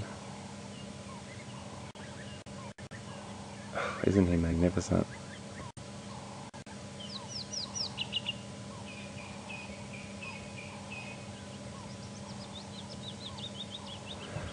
So Mvula means water, and he is a very special boy. This is my third leopard this week.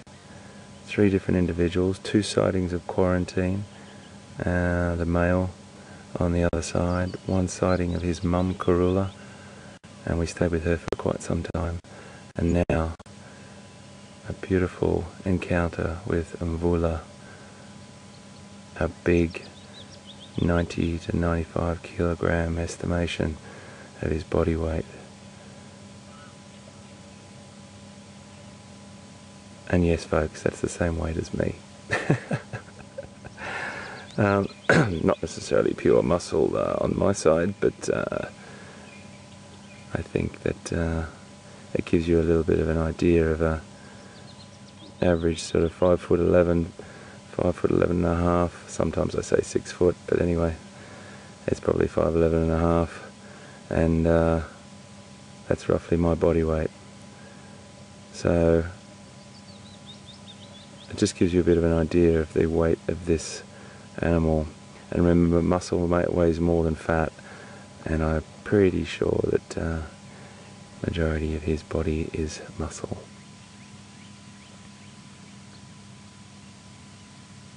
Incredibly beautiful. You see that tail just flicking up there? He's very, very quiet. We'll stay with him for a little bit longer because I know you've been on him for some time with Pete, but it was just beautiful to come up and see him from our point of view and have a little bit more of a chat with him. He might have some action, but the temperature's definitely gone up a little bit, so he's probably going to chill out here for some time. A spectacular example of a perfectly designed predator.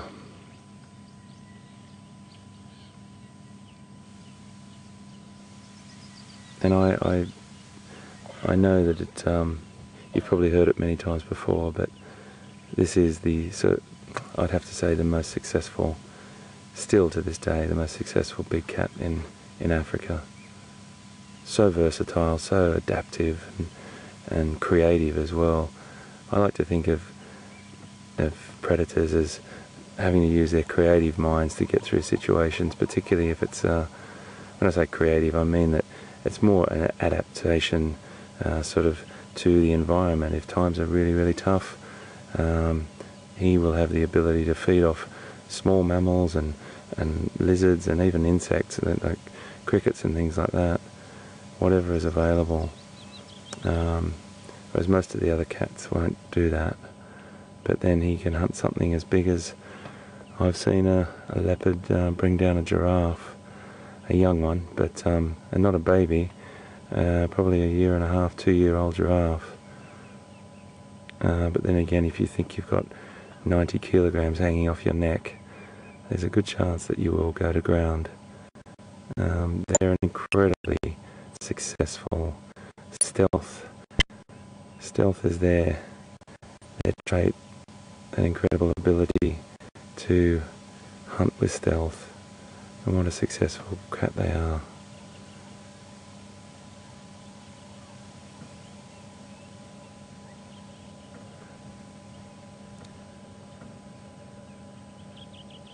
I'm just going to move back a little bit, so we've got a bit of foliage just in front of his face there, and I'm just going to move back a little bit so you can get a bit more picture on his face.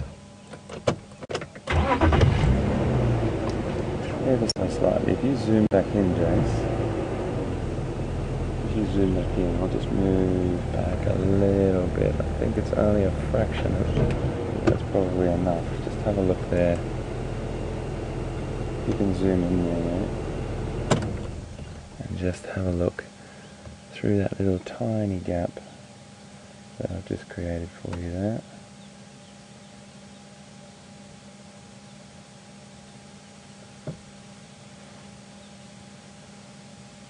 Definitely an alert Mvula now. We are literally only about 15 meters from this beautiful creature, which is about 45 feet, just under 50 feet from him.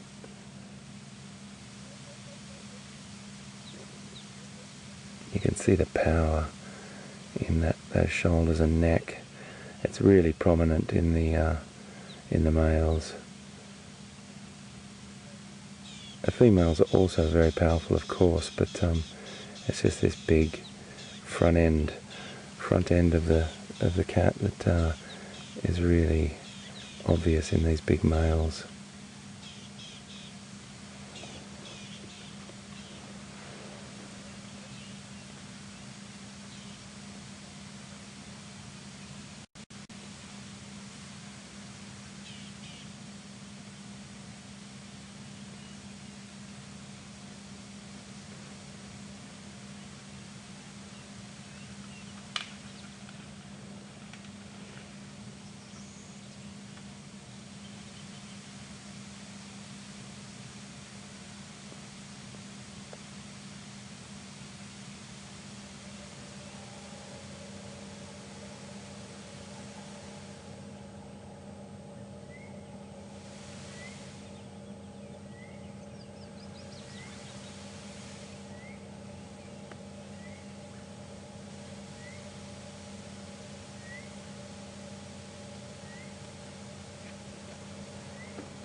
It's just beautiful to sit with them.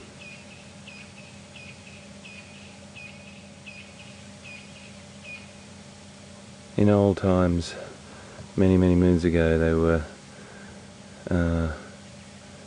thought to be our oldest foe, really. History has shown that leopard, the reputation of the leopard is probably one of the most feared, and there's also been documentation of bite marks of found in the back of human skulls that have been excavated. There's loads of stories about leopard that I think are old folk tales, and some of them actually have, you know, truth to them. And, you know, there's lots of stories about manhunters and how many people they've killed and things like that. But, you know, there's lots more things on the planet that have killed people than big cats, that's for sure. There's lots of stories and lots of tales. But I think at the end of the day, look at that. At the end of the day, you have to really do a bit of research about these stories, and, you know, about hippos and all those sorts of things. How many people are killed by hippos and killed by big cats and everything. Relatively speaking, it's a very small number, and that's just because sometimes when you've got a human population that grows and starts to buffer up to a wild population of animals, there's going to always be human-animal conflict, and those sorts of things are inevitable. It's not always fantastic or pretty, that's for sure, but animals sometimes have to be removed and taken to other locations, and we have to also educate people or make people understand the traits of big predators and big hoofed animals. That's true. You know, there's lots of elephant and human conflict in Africa and Asia where elephants occur. And there'll always be these conflict zones, but what it is comes down to really smart techniques and ways of trying to minimize that impact, so people and wildlife can try and live in harmony next to each other. It's difficult. It's not always easy. It's easy for me to sit here and talk about it, but when a community has you know, their house knocked down by an elephant or their crops damaged by an elephant, it's not easy to sit there and tell them everything's going to be all right, the elephants are great, and, you know, they're really important to those people. That's their livelihoods. So we have to always come up with these ways of trying to help and assist rural people that come in contact with big predators like leopard and elephant and hippo, and the list goes on. There's lots of different programs going on in the world with ways of trying to help farmers, particularly, you know, farmers have got a lot of livestock, they rely on their livestock, and okay, we're in a private reserve here on the edge of Kruger and Sabi Sands, and there's a lot of fantastic area for these animals to roam free. But when you've got animals like leopard that do traverse maybe on an edge of a reserve, and potentially their territory might go through a fence, or they might have a tendency to stray through that. I don't know, it just depends on the quality of the fence. And there's times where these animals will come into conflict.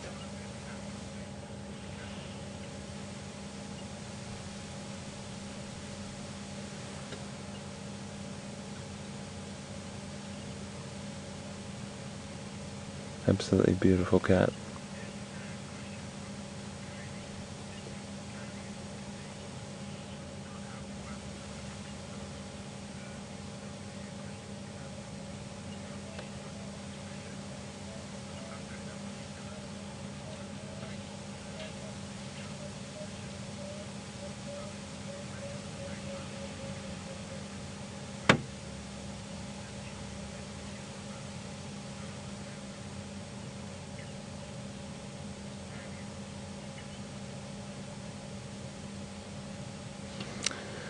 We just had a question from Kylie in Sydney, Australia, and Kylie wants to know how fast a leopard can run.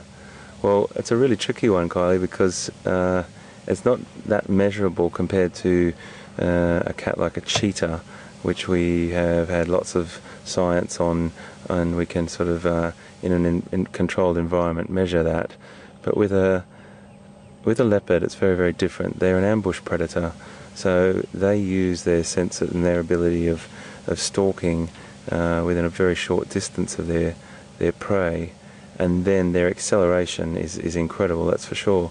But it's a really difficult one to answer, so I couldn't give you a number, but all you really need to know is that their acceleration normally outsmarts or outproves the prey animals, or it out-accelerates, for want of a better term, the prey animal. So that's probably the best answer I can give you on that. Whereas we know that a cheetah, has been measured around sort of 110 to 116 kilometres an hour, and just over 60 mile an hour. So yeah, I'd have to say that's the answer for that, Kylie. Ambush predator, fantastic acceleration, but a very unmeasurable top speed.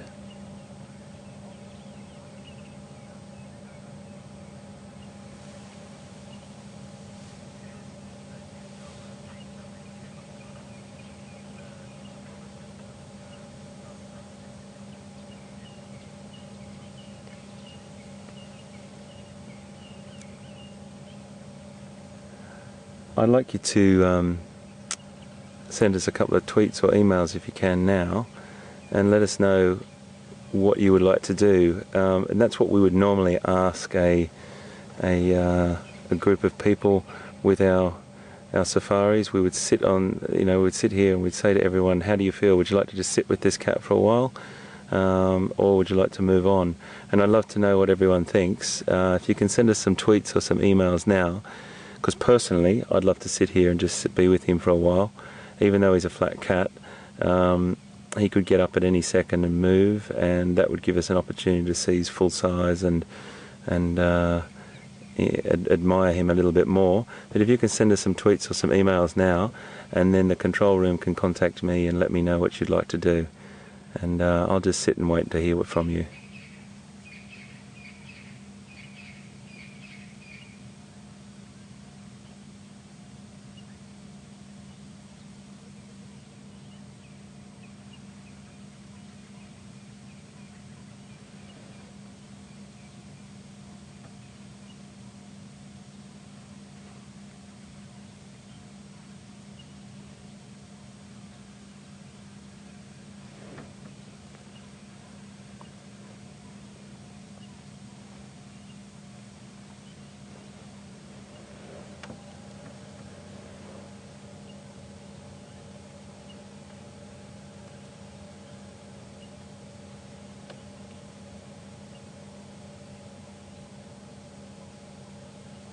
We're still sitting with Mvula, and if you've just joined us, this is one of the most beautiful male leopards I've ever seen.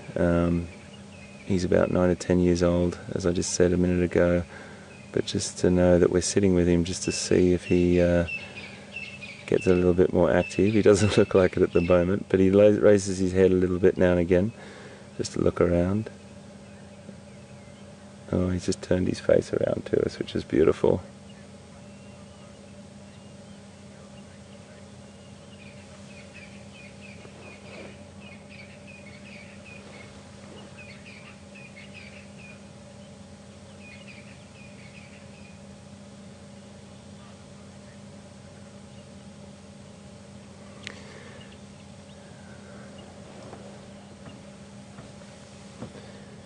Well, one of the things I love about what we do here on Safari Live is that I can communicate with you, and we have just had a barrage of tweets and emails saying that you'd like to stay with Mvula. Thank you so much. That's exactly what I want to do as well. And I'm happy just to sit here. I'm not going to talk too much because it's sometimes just beautiful just to watch. I'll just chip in now and again with a little fact or a little statistic for you. But we'll just zoom back in on him, and I just want to say thank you so much for getting to us so quickly, and we're going to sit here and just see what he does. Thank you so much.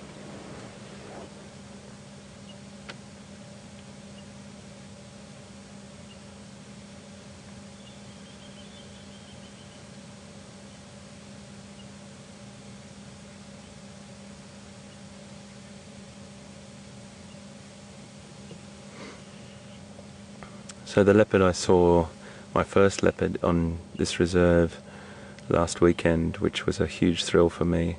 His name was Quarantine, and he is the son of this leopard. He is the son of this beautiful male, and he'll probably turn out to be as big and as beautiful as his dad.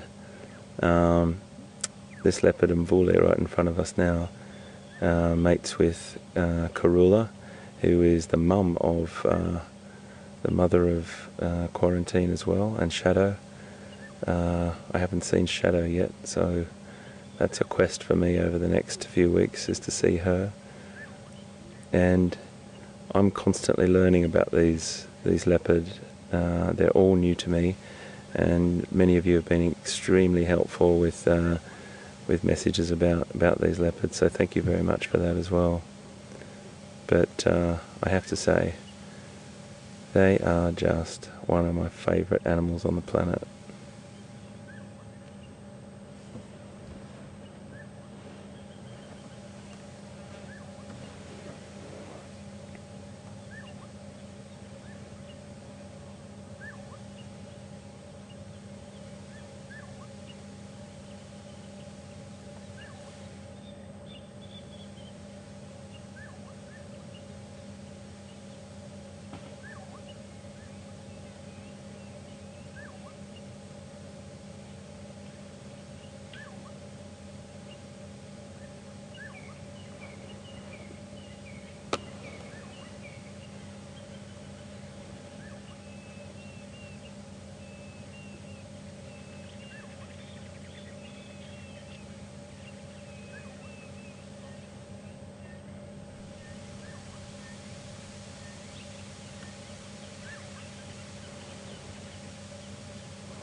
I've just had another question from Australia.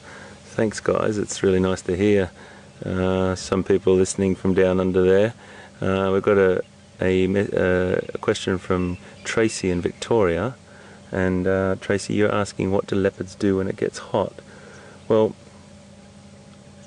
generally speaking, and I'd probably say 90% of the time, they will be getting out of the heat of the day and finding a nice shady spot to rest up in and stay cool, and that's the classic sort of behaviour.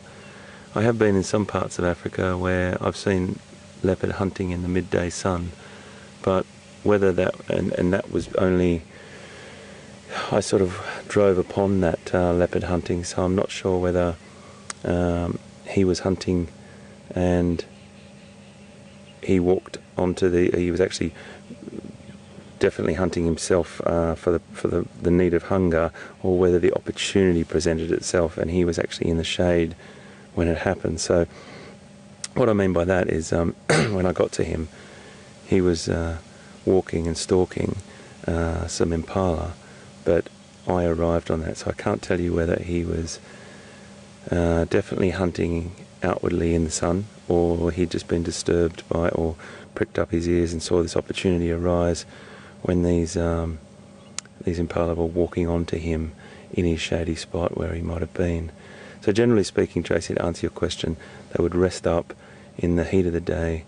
I mean, it's not super hot now, but it's hot enough for a cat to lie down and relax for a while. But hopefully that answers your question. He looks very comfortable, doesn't he?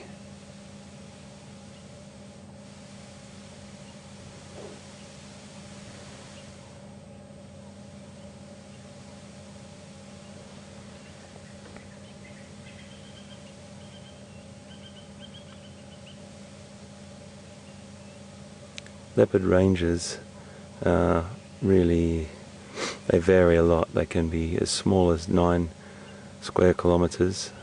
Goodness, I have to do all these conversions for you in my head, guys, so I might have to just work and come back to you on that.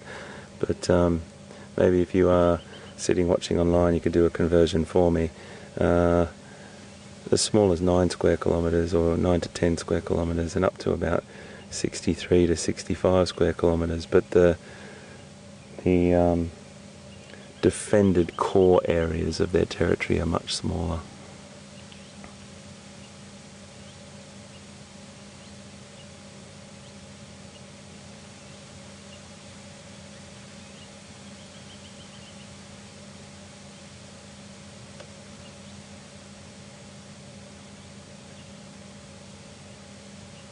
Gosh, he's beautiful.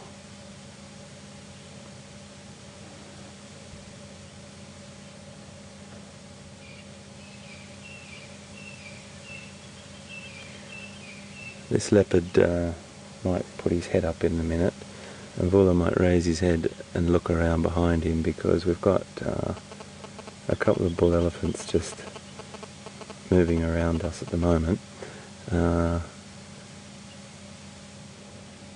These are the elephant that I think that, oh, he's a beautiful bull too.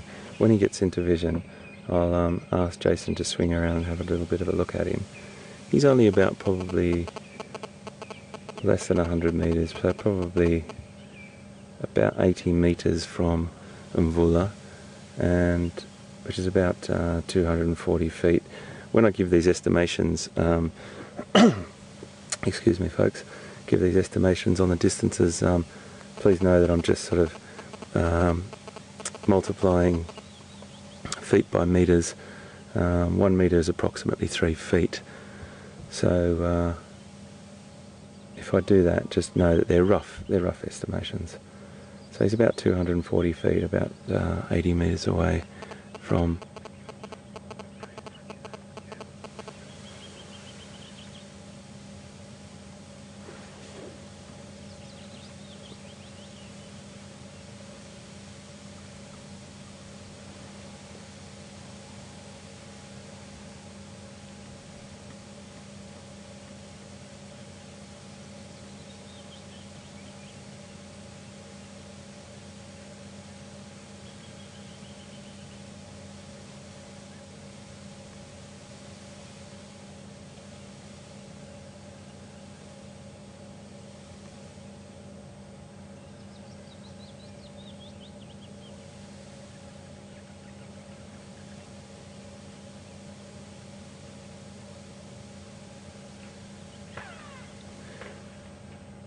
I'm not sure if you can hear through.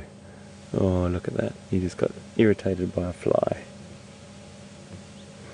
That's why we sit and wait. That's why we sit and watch. We wait for those little moments. And we might have a fly to thank, but it's just beautiful to see him sit up and admire that magical shape of his head and those huge shoulders.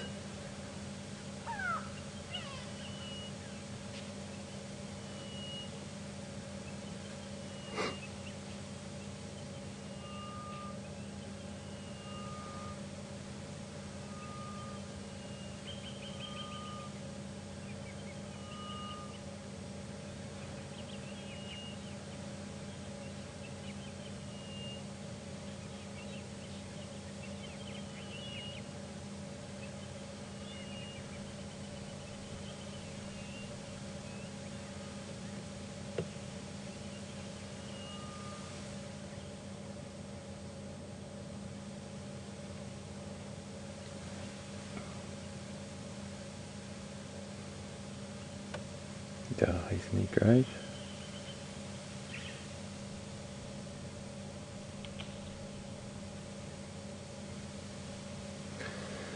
One of the things I love about Africa is that you could be sitting over watching those elephant maybe that over 200 feet away and not even know this leopard was here. And that sort of thing I find a wonderful thing to have in the back of your mind. There's always something around that you don't know.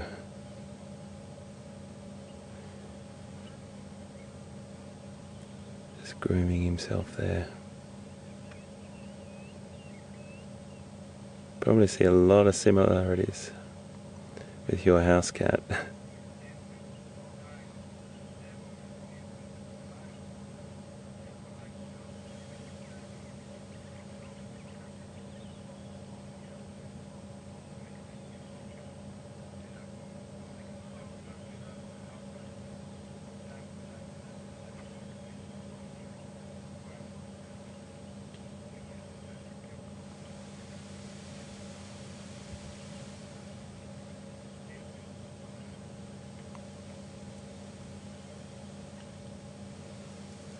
We just had a question from Deb in Deerfield, Ohio, and it was a really nice question, Deb.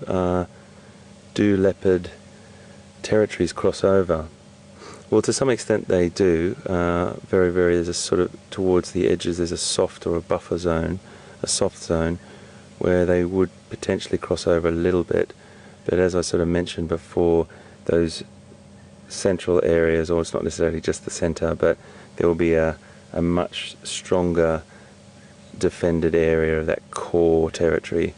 So the answer to your question, Deb, is yes, they do cross over slightly, and that's just like a little buffer zone between the territories, with that core area defended fiercely.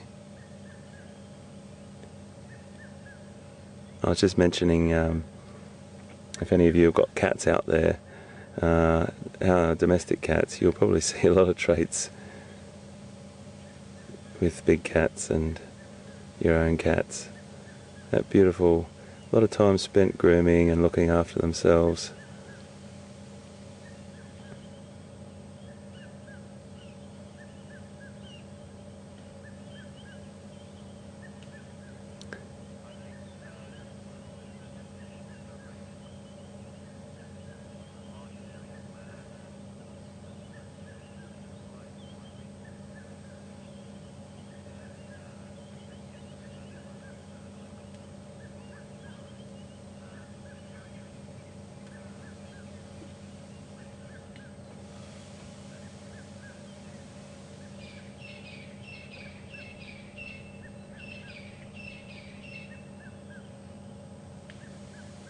So just to elaborate a little bit more on the sort of territory discussion, and there's a bit more to that, and that is that there's a difference between territories and home ranges. Home ranges are an area that the leopard will utilise to either gather food or hunt or use resources from, really, and the territory is a very, very different thing. That will be fiercely defended, and that's what they will be.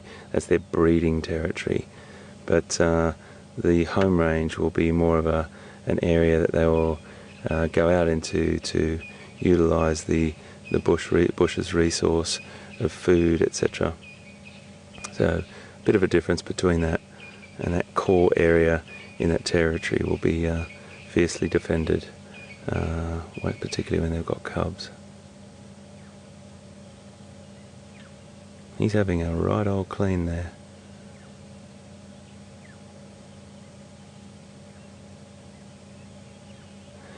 I really do think that if you strip everything back and just look at the beauty, without all the statistics, without all the study, and there is amazing research and work done on leopards, but that coat pattern has to be one of the most beautiful coat patterns on the planet. Those gorgeous rosettes on that yellowish amber colour.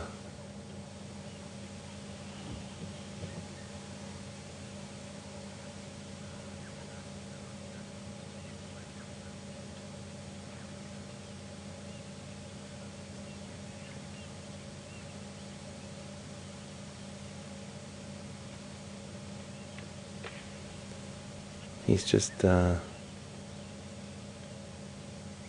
a little bit of a look around at the moment.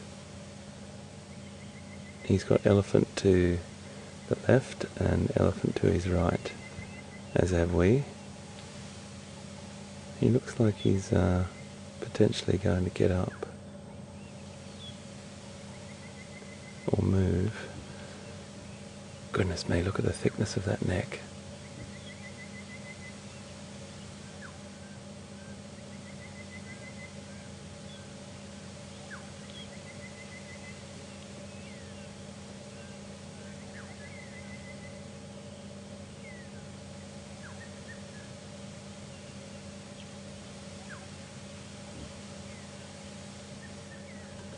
Okay, he's on the move. Let's just watch what he does.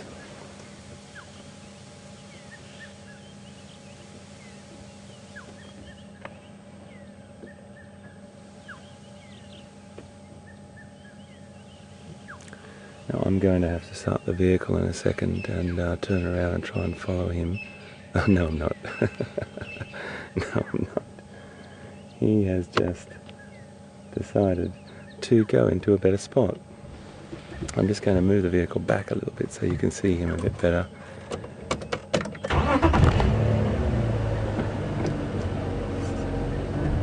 We're just going to find a position for you to see him. It's going to be through a few trees there. I have to try and zoom in there, Jace. Have a look just through there, and when you tell me you've got a good spot, I can negotiate the vegetation a little bit better.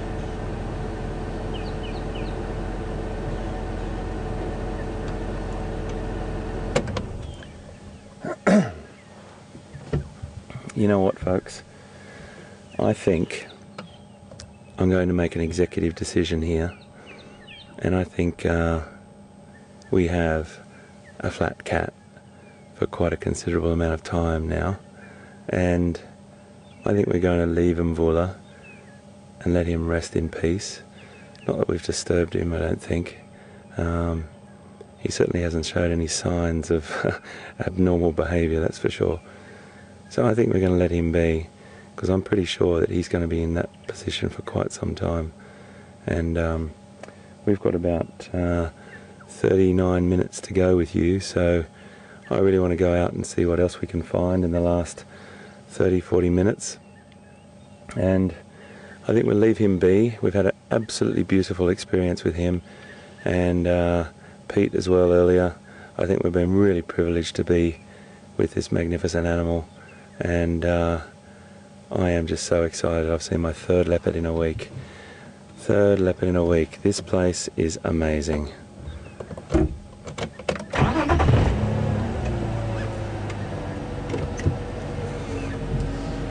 Now all we've got to do is get out of here.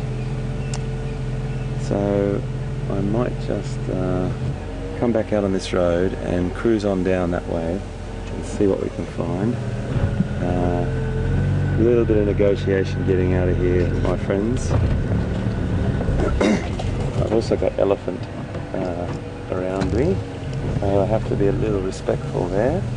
I'll use Jason. I'll introduce Jason eventually, everyone. I haven't had a chance. It was all very frantic to get here in time and see the big stump here, Jason's telling me. Alright, we're going to have to go up, and one of the most important things you've got to watch is stumps, and you don't want to be taking out what's out there, Jess, right around, okay. You don't want to be taking out the undercarriage of your vehicle.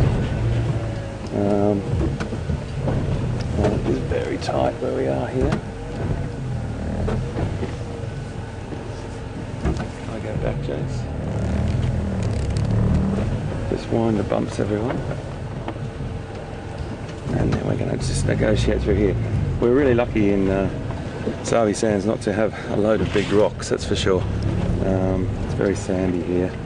So please just bear with me while we get through this. And there's a little bit of scratching and scraping on Zanili, but that's what she's built for. She's designed to get through this thick terrain. Wow, what an encounter.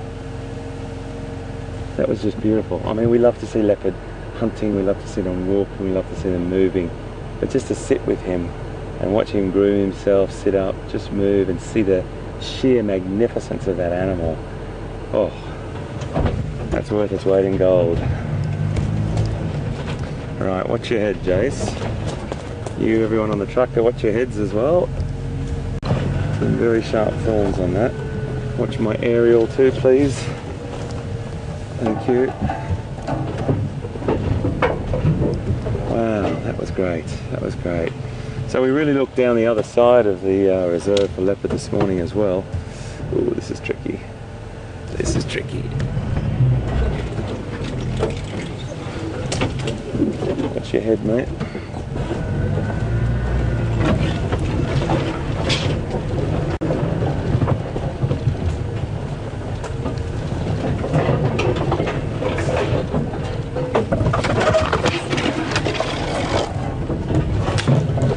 Okay.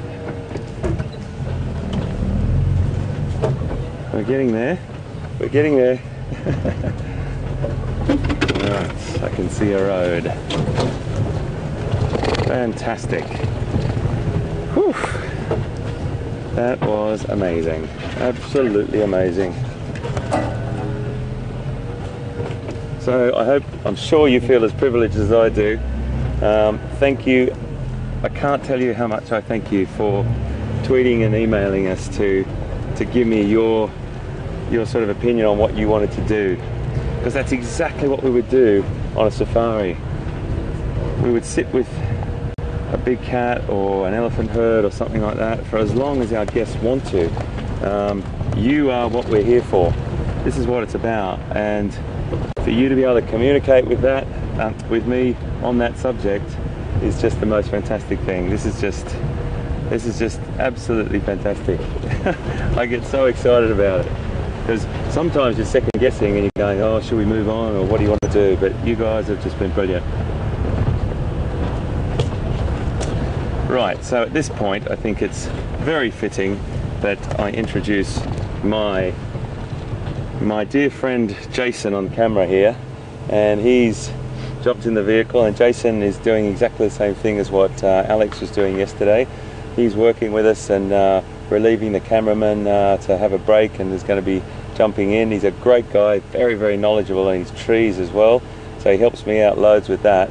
And Jason's going to be with me on and off, and probably with Pete on and off, and getting a feel for the camera and how we're working on this. So welcome, Jace. I hope you're doing great. There's the thumbs up. And Jason's got a great set of eyes as well. He really sees things, and he's got that vantage point. He's a lot higher than I am on the back of the vehicle, so he is my eyes in the sky. So welcome aboard, buddy. I'm sure everyone else is happy to have you here as well. There's those bull elephant up there crashing through lots of vegetation at the moment. And speak of crashing through vegetation at the moment.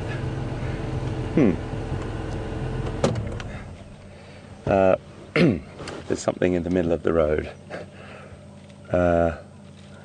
So we might just stop here and watch him do what he does best. So he's pushed that tree over, and he's going for those tender young shoots on the ends. He's only got one tusk, this boy.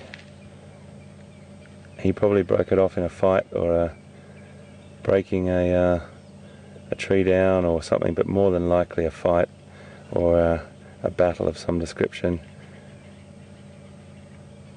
And he'd still be a formidable opponent. One tusk can be a very, very handy thing sometimes, and the way that that's pointing out in that direction as well, he could probably use that as a serious weapon. But this is exactly what we were talking about the other day when we were talking about that elephant effect, and how they do push down many a tree to get just those tender young shoots off the end.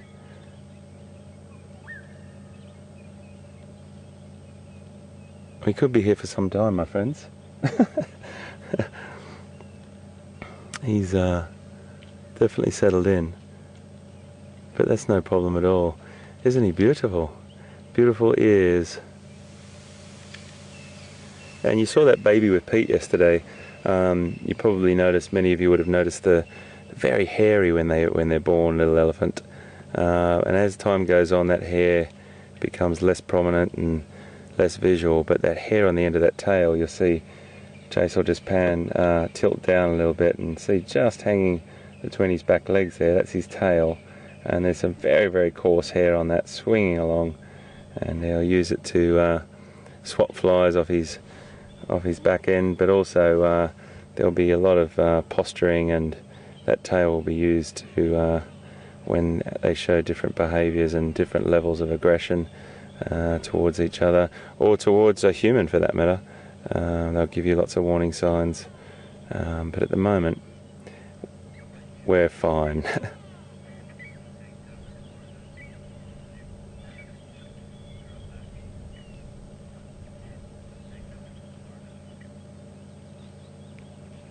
We just got a question from Bob in Daytona. If elephant tusks grow back, and it's a good question, Bob. One could think they might, but basically the tusk is a really pronounced incisor, and it's a constantly growing tooth, but it depends where it breaks off, Bob, and how it breaks off. If it breaks off right at the root inside the animal's mouth, then it won't grow back. But at this age as well, his tusks are getting towards, probably, I don't know, 70 to 80% of their full growth, probably more. It probably wouldn't grow much more than that tusk, unless he carried on right to a fine ripe old age. But the point I'm making is you may get a small protrusion coming out of the other side if he broke it off in the early stages of his life, and you might get a broken tusk on the other side. But they do constantly grow. They start to slow down as they get older, but they are a pronounced incisor. So hopefully that answers your question, Bob in Daytona. Lovely to have you on board.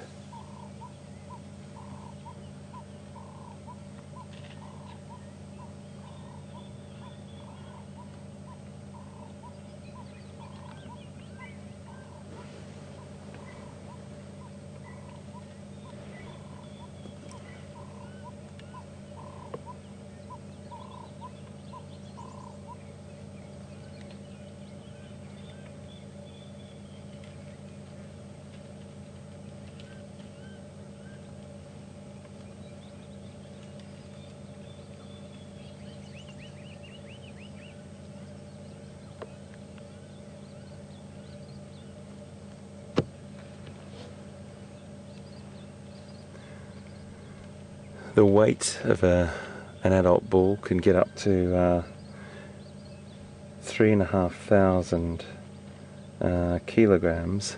Now you're going to have to do the math on that for me. I'm sorry, I can't convert that to pounds, but if anyone wants to send us a tweet on that, that'll be helpful.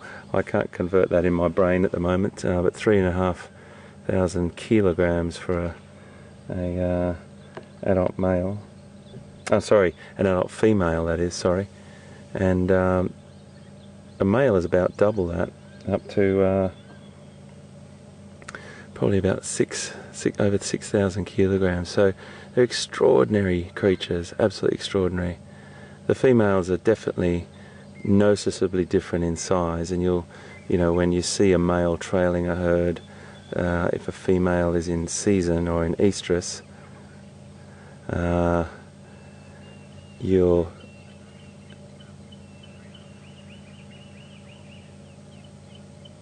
so hang on, I'm just going to give control a call on that. So for a female, I'm just going to get them to convert it for me. Control, do you copy? Can you just give me a conversion on 3,500 kilograms for a female and about let's just go for 6,000 kilograms for a male. Could you give me that back, please? I just asked control folks, the control center, to send me a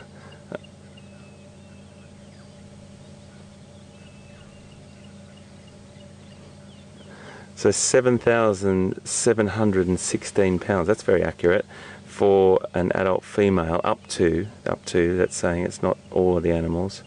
And for an adult male, around 6,000 kilograms, up to, massive weight. Could I get a conversion for that too, please?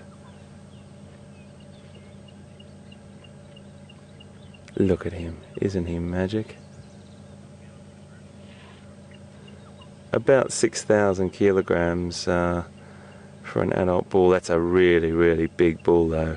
And this boy, I wouldn't say is anywhere near that.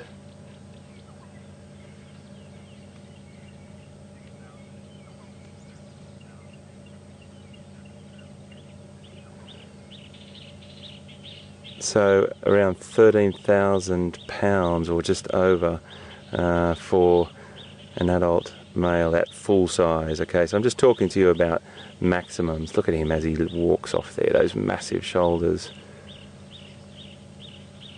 I'm just waiting for him, respectfully waiting for him to get off the road. He's had his fill on that that tree.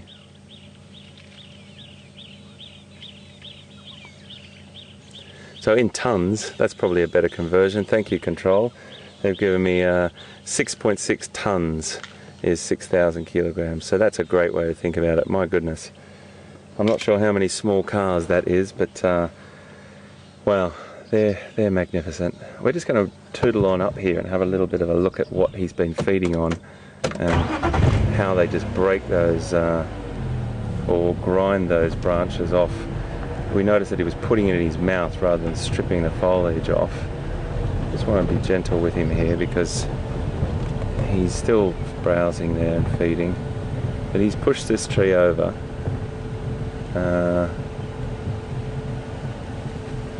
And let's just have a really close look, Jace, at how he grinds this off with his teeth. Have a look at that. Jace, just zoom in on that bit just there. So that is exactly what he's done. He's ground that off with his hard platy teeth as opposed to stripping the foliage off this. And look at these thorns. I mean, that's a, imagine putting that in your mouth. But he's got these amazing set of grinding teeth that he will use to grind his food up and then digest as much as he possibly can. The elephants get 6 sets of teeth. I think Pete mentioned that in one of his. We're just going to move on past here now, and now we've got a little opportunity. 6 sets of teeth in their lifetime, and they're spaced out throughout their lifetime. They do try and preserve their teeth somewhat. I've seen, let's see if we've got a little shot of him here. There we go, there he is. That's a nice shot of him now.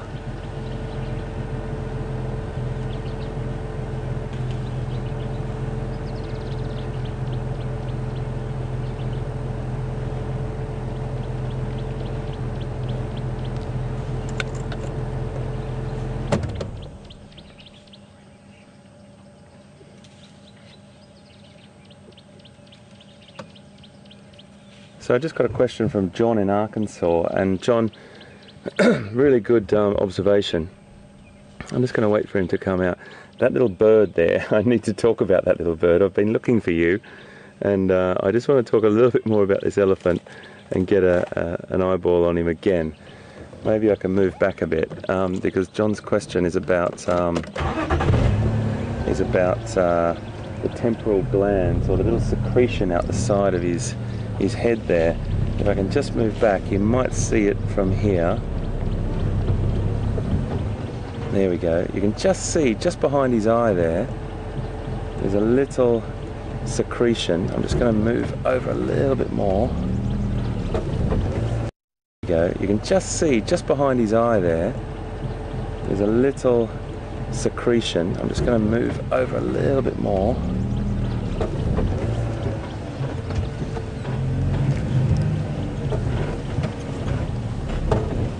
There we go. How's that for you, Jace? Is that alright?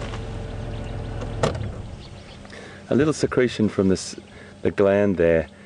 And it's not much, but it's just the start of him becoming sexually active. It's called the must gland, and that's spelled M-U-S-T-H, M-U-S-T-H, must, and it's where the animal secretes a sticky substance that's quite, it's got quite a scent or an odor to it, and it's a signal that he is sexually active, and he will have dripping right down the sides of his face when he's in full sexual activity. And it's certainly a time not to go too close to the bulls for us as humans, because their tolerance and their understanding of what we're here for isn't as flexible, one could say. They have a tendency to be a little bit shorter tempered and a little bit less tolerant of us.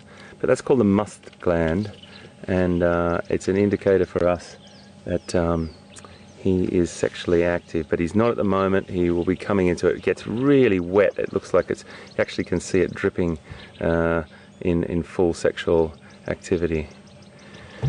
Right, my friends, we are going to move on and see what else we can find for our last 20 minutes.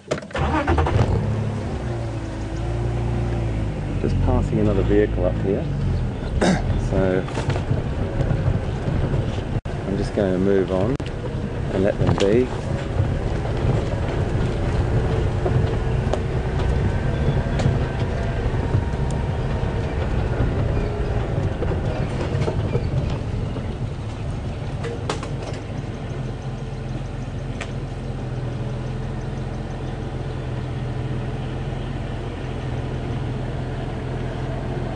Hello mate, how are you? How are you doing? You well? Hi everyone. You've got two bulls just here either side of the road, and if you go a little bit further up, you've got leopard on the right. But yeah. But he's flat at the moment, so you'll have to keep your eyes peeled there. But you'll probably see my tracks. Okay. Thank you. Okay, pleasure guys. Take care. Yeah.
It's a really nice finish to the morning, and this is where I always a bit, a bit of a my friends would talk about seeing lucky this morning, and thanks to all me folks. Get up onto a little dip.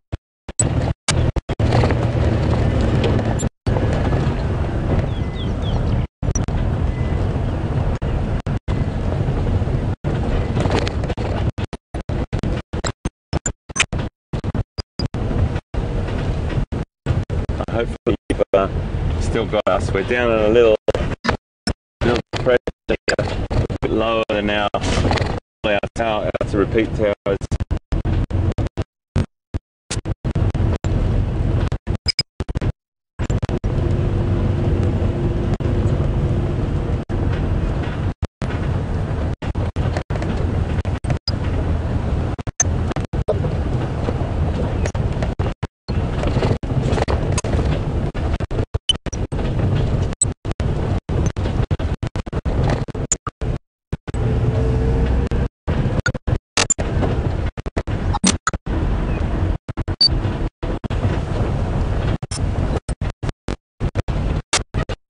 I'm just trying to better. I think we're dropping out a little bit.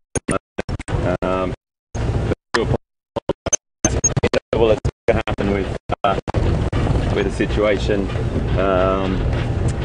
when we're dropping down into these little gullies, and these, well, I call them gullies. It's I don't know if that word translates across the world, but when I grew up in Australia, a gully, a little sort of low dry creek bed or something, we call them drainage lines here, or dry riverbed or dry creek bed. I think everyone understands what I mean. If you don't, please know that I'll probably re-explain that over time. What I want to do now is just get to a bit of higher ground.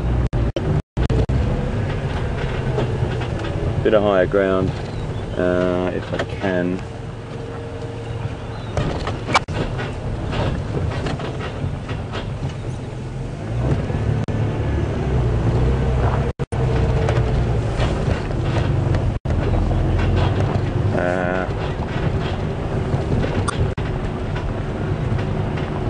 I actually think I might go the other way because I haven't been down that road for a while, and I just got that little urge. Just what's behind me, Jace? Is that okay? All good? As you can see, there's no reversing mirrors or anything on this this vehicle, and I can't really see what's behind me. Can you just straighten that aerial up, please, Jace? The radio aerial, mate, as well. Thanks, mate.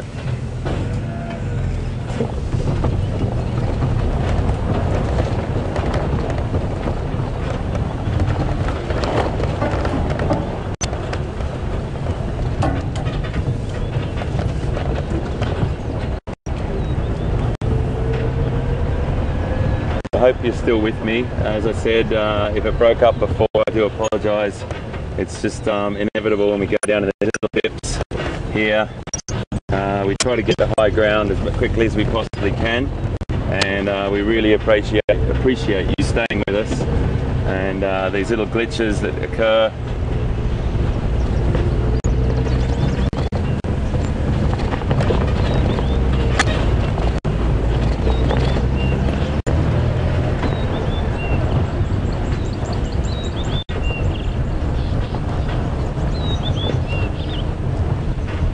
I think we've got a better signal here. So there's another one of those indications of, look how the elephant has just chewed the top of, it's a bit silhouetted at the moment, but just chewed the top of those branches up all the way up the top to the top of that acacia. So he's just chewed them off, exactly what we just saw in our other tree, except this tree was small enough that he didn't have to push it over.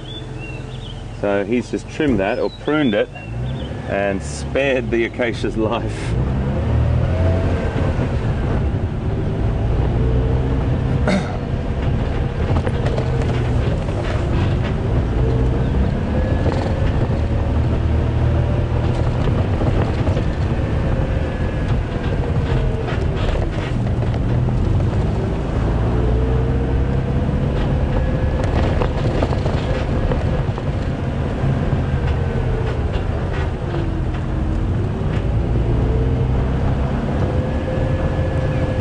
So yeah, what I was saying before we sort of had a couple of bumps in the transmission was this is where in the last sort of 10-15 minutes I like to recap on what the wonderful things we've seen. And Pete was right onto those dogs again this morning. Absolutely beautiful to see them, and I'm glad that we threw straight over to him, because he just went back to sort of where they were, and I think he picked them up very, very quickly, and that was hats off to him. He's just so good at stuff like that. Really do admire his he's just got this sixth sense, and I really enjoy Pete's sixth sense. And then we went looking right on the other side, because I really wanted to see either Shadow or Quarantine again. Hadn't seen them for a couple of days, and I thought they might have been coming back 3 or 4 days later. Excuse me. And sure enough, all the action was over this side today, and that's the way it works. That's the way it works. You can go and investigate an area, and there might be loads and loads of things there. 2 or 3 days later, it's very, very quiet. And that is great as well, because it means it keeps us searching, it keeps us on the adventure, it keeps us moving through the bush and looking for anything we can possibly find.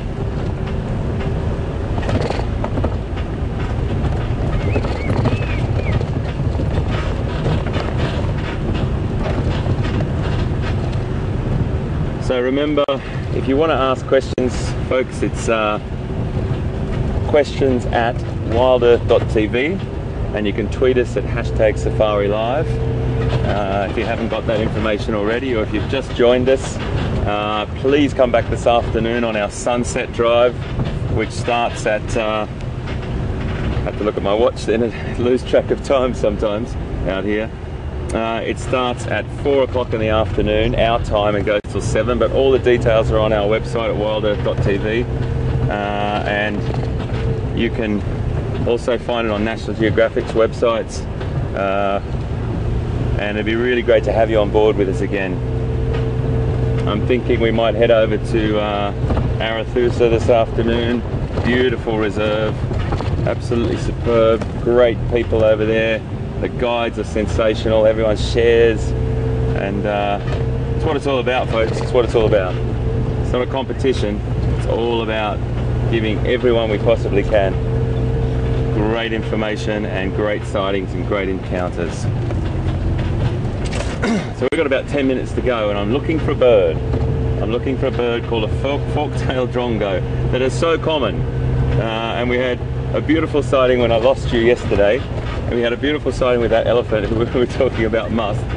But I'm going to try and find one. They're a really common bird, but they're a fun little bird, and they've got some really interesting behaviours and traits that I want to talk about if we see it. So Jason's got his eyes out as well.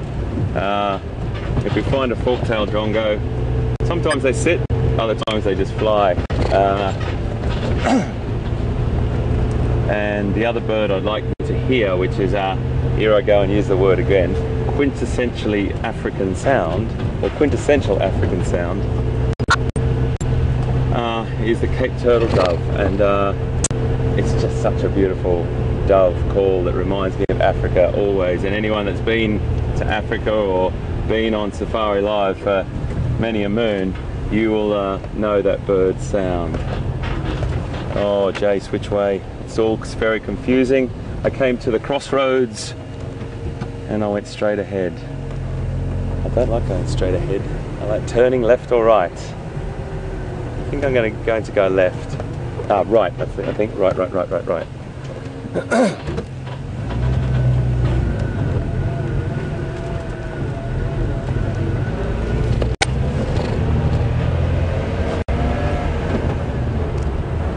We don't have any, well, it's overcast, but we don't think, it doesn't feel like it's going to rain to me.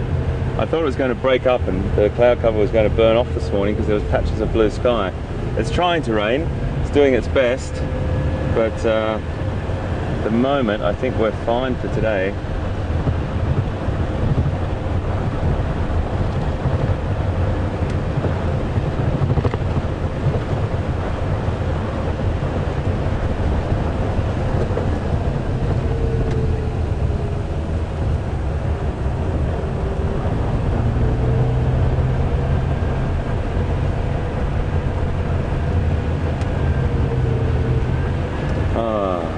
It's just beautiful to be alive, isn't it? We are so lucky to be here.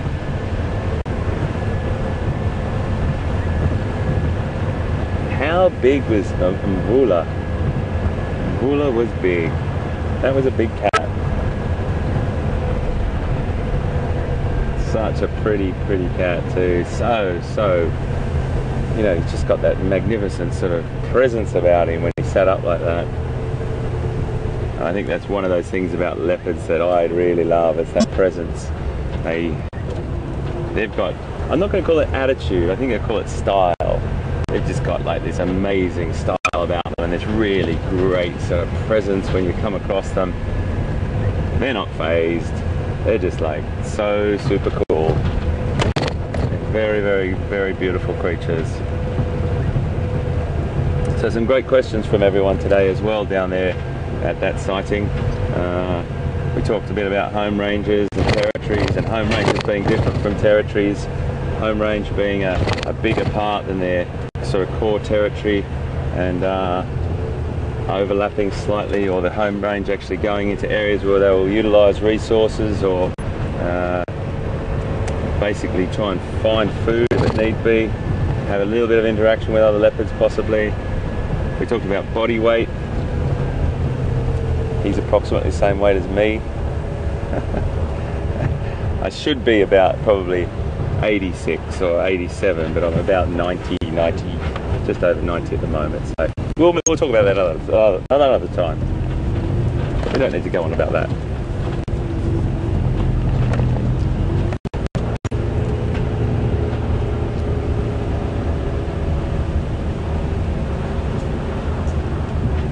I was talking to my son last night, and my boy can't believe that he's watching his dad live on safari. It's pretty good fun, I have to say. Really nice. My little boy is 8 years old, and he loves it as well. And the technology, it's really interesting. I I had a chat with him, and I said, you believe, buddy, we're streaming live from this beautiful place in South Africa? And he's like, yeah. Like, it's really interesting. Kids these days just expect that because the technology is so advanced and so wonderful. That my boy is just like, well, what do you think, Dad? Of course, it's easy. You just put the technology in and do it. In our days, now I'm starting to sound like an old man. In our day, you wouldn't have even dreamt of being able to do this, really. Wouldn't have been able to dreamt of doing it. Dreamed of doing it, sorry. So it was really interesting conversation with him. My dear friend Jason. Now, we have about 5 minutes to go, and there's a lovely little fork-tailed drongo. Now, we go. The good thing is we're far enough. Oh, there's another one, Jace. Just landed on that branch. See that through there? We're going to crash in there with the zoom. I do apologise, everyone. I'll move up a bit. We lost that one just behind that tree, Jace. There you go, just to the right there. I'm going to have to move up a bit further for you. It's not a very good sighting. Oh, goodness. See if you can get him. No, he's fallen off. I think they're just too far away, Jace. Maybe let's move up here a little bit, mate. When they're that far away, it is just a little black dot for you folks, so I don't want to do that to you. We're going to learn a bird, we've got to get a sighting on it. There he is. Can you see him there, Jace? He's just flown off again. Incredible. They're so elusive, and when you haven't got the camera rolling, they're all over the place. Oh, that elusive little...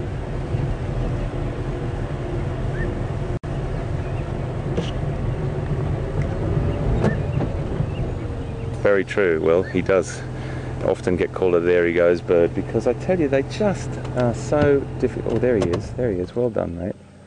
Now, it's not a fantastic shot, and I don't mean that on Jason's part, but he's a very long distance away. We're going to get it. I'm not going to talk too much about him now because we can't see him properly. He's got a very, very beautiful little black tail that's got a fork in it, hence his name, fork-tailed drongo. But he's just a little bit far off, so he's just that that little black that little black dot above the branch. I'm going to move on a little bit further, guys, because it's just too far away. There's a few of them over there, but we'll try and find some more closer to the road. It's just too far away, and I'm not going to crash in there over the vegetation because they will just fly off, I guarantee you. We normally get them if they're close to the road. I'll definitely come back to them, and if we don't come back to them, because we've only got a couple of minutes to go with you, and I really want to just round up. I think it's nice just to round up now, and I'll just pull up on this little contour here, and we might just finish up on this little road. with you and just have a quick chat about how wonderful things were. Oh, there's some zebra through there. That's a nice thing to finish on. Jason can just pan over to that in a minute once I have my final words to say farewell. Where can I get you a nice shot, Jason? Just about here. There we go. Right, I'll just...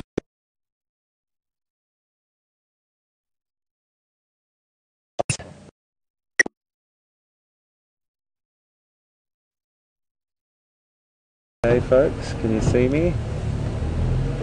How's that control?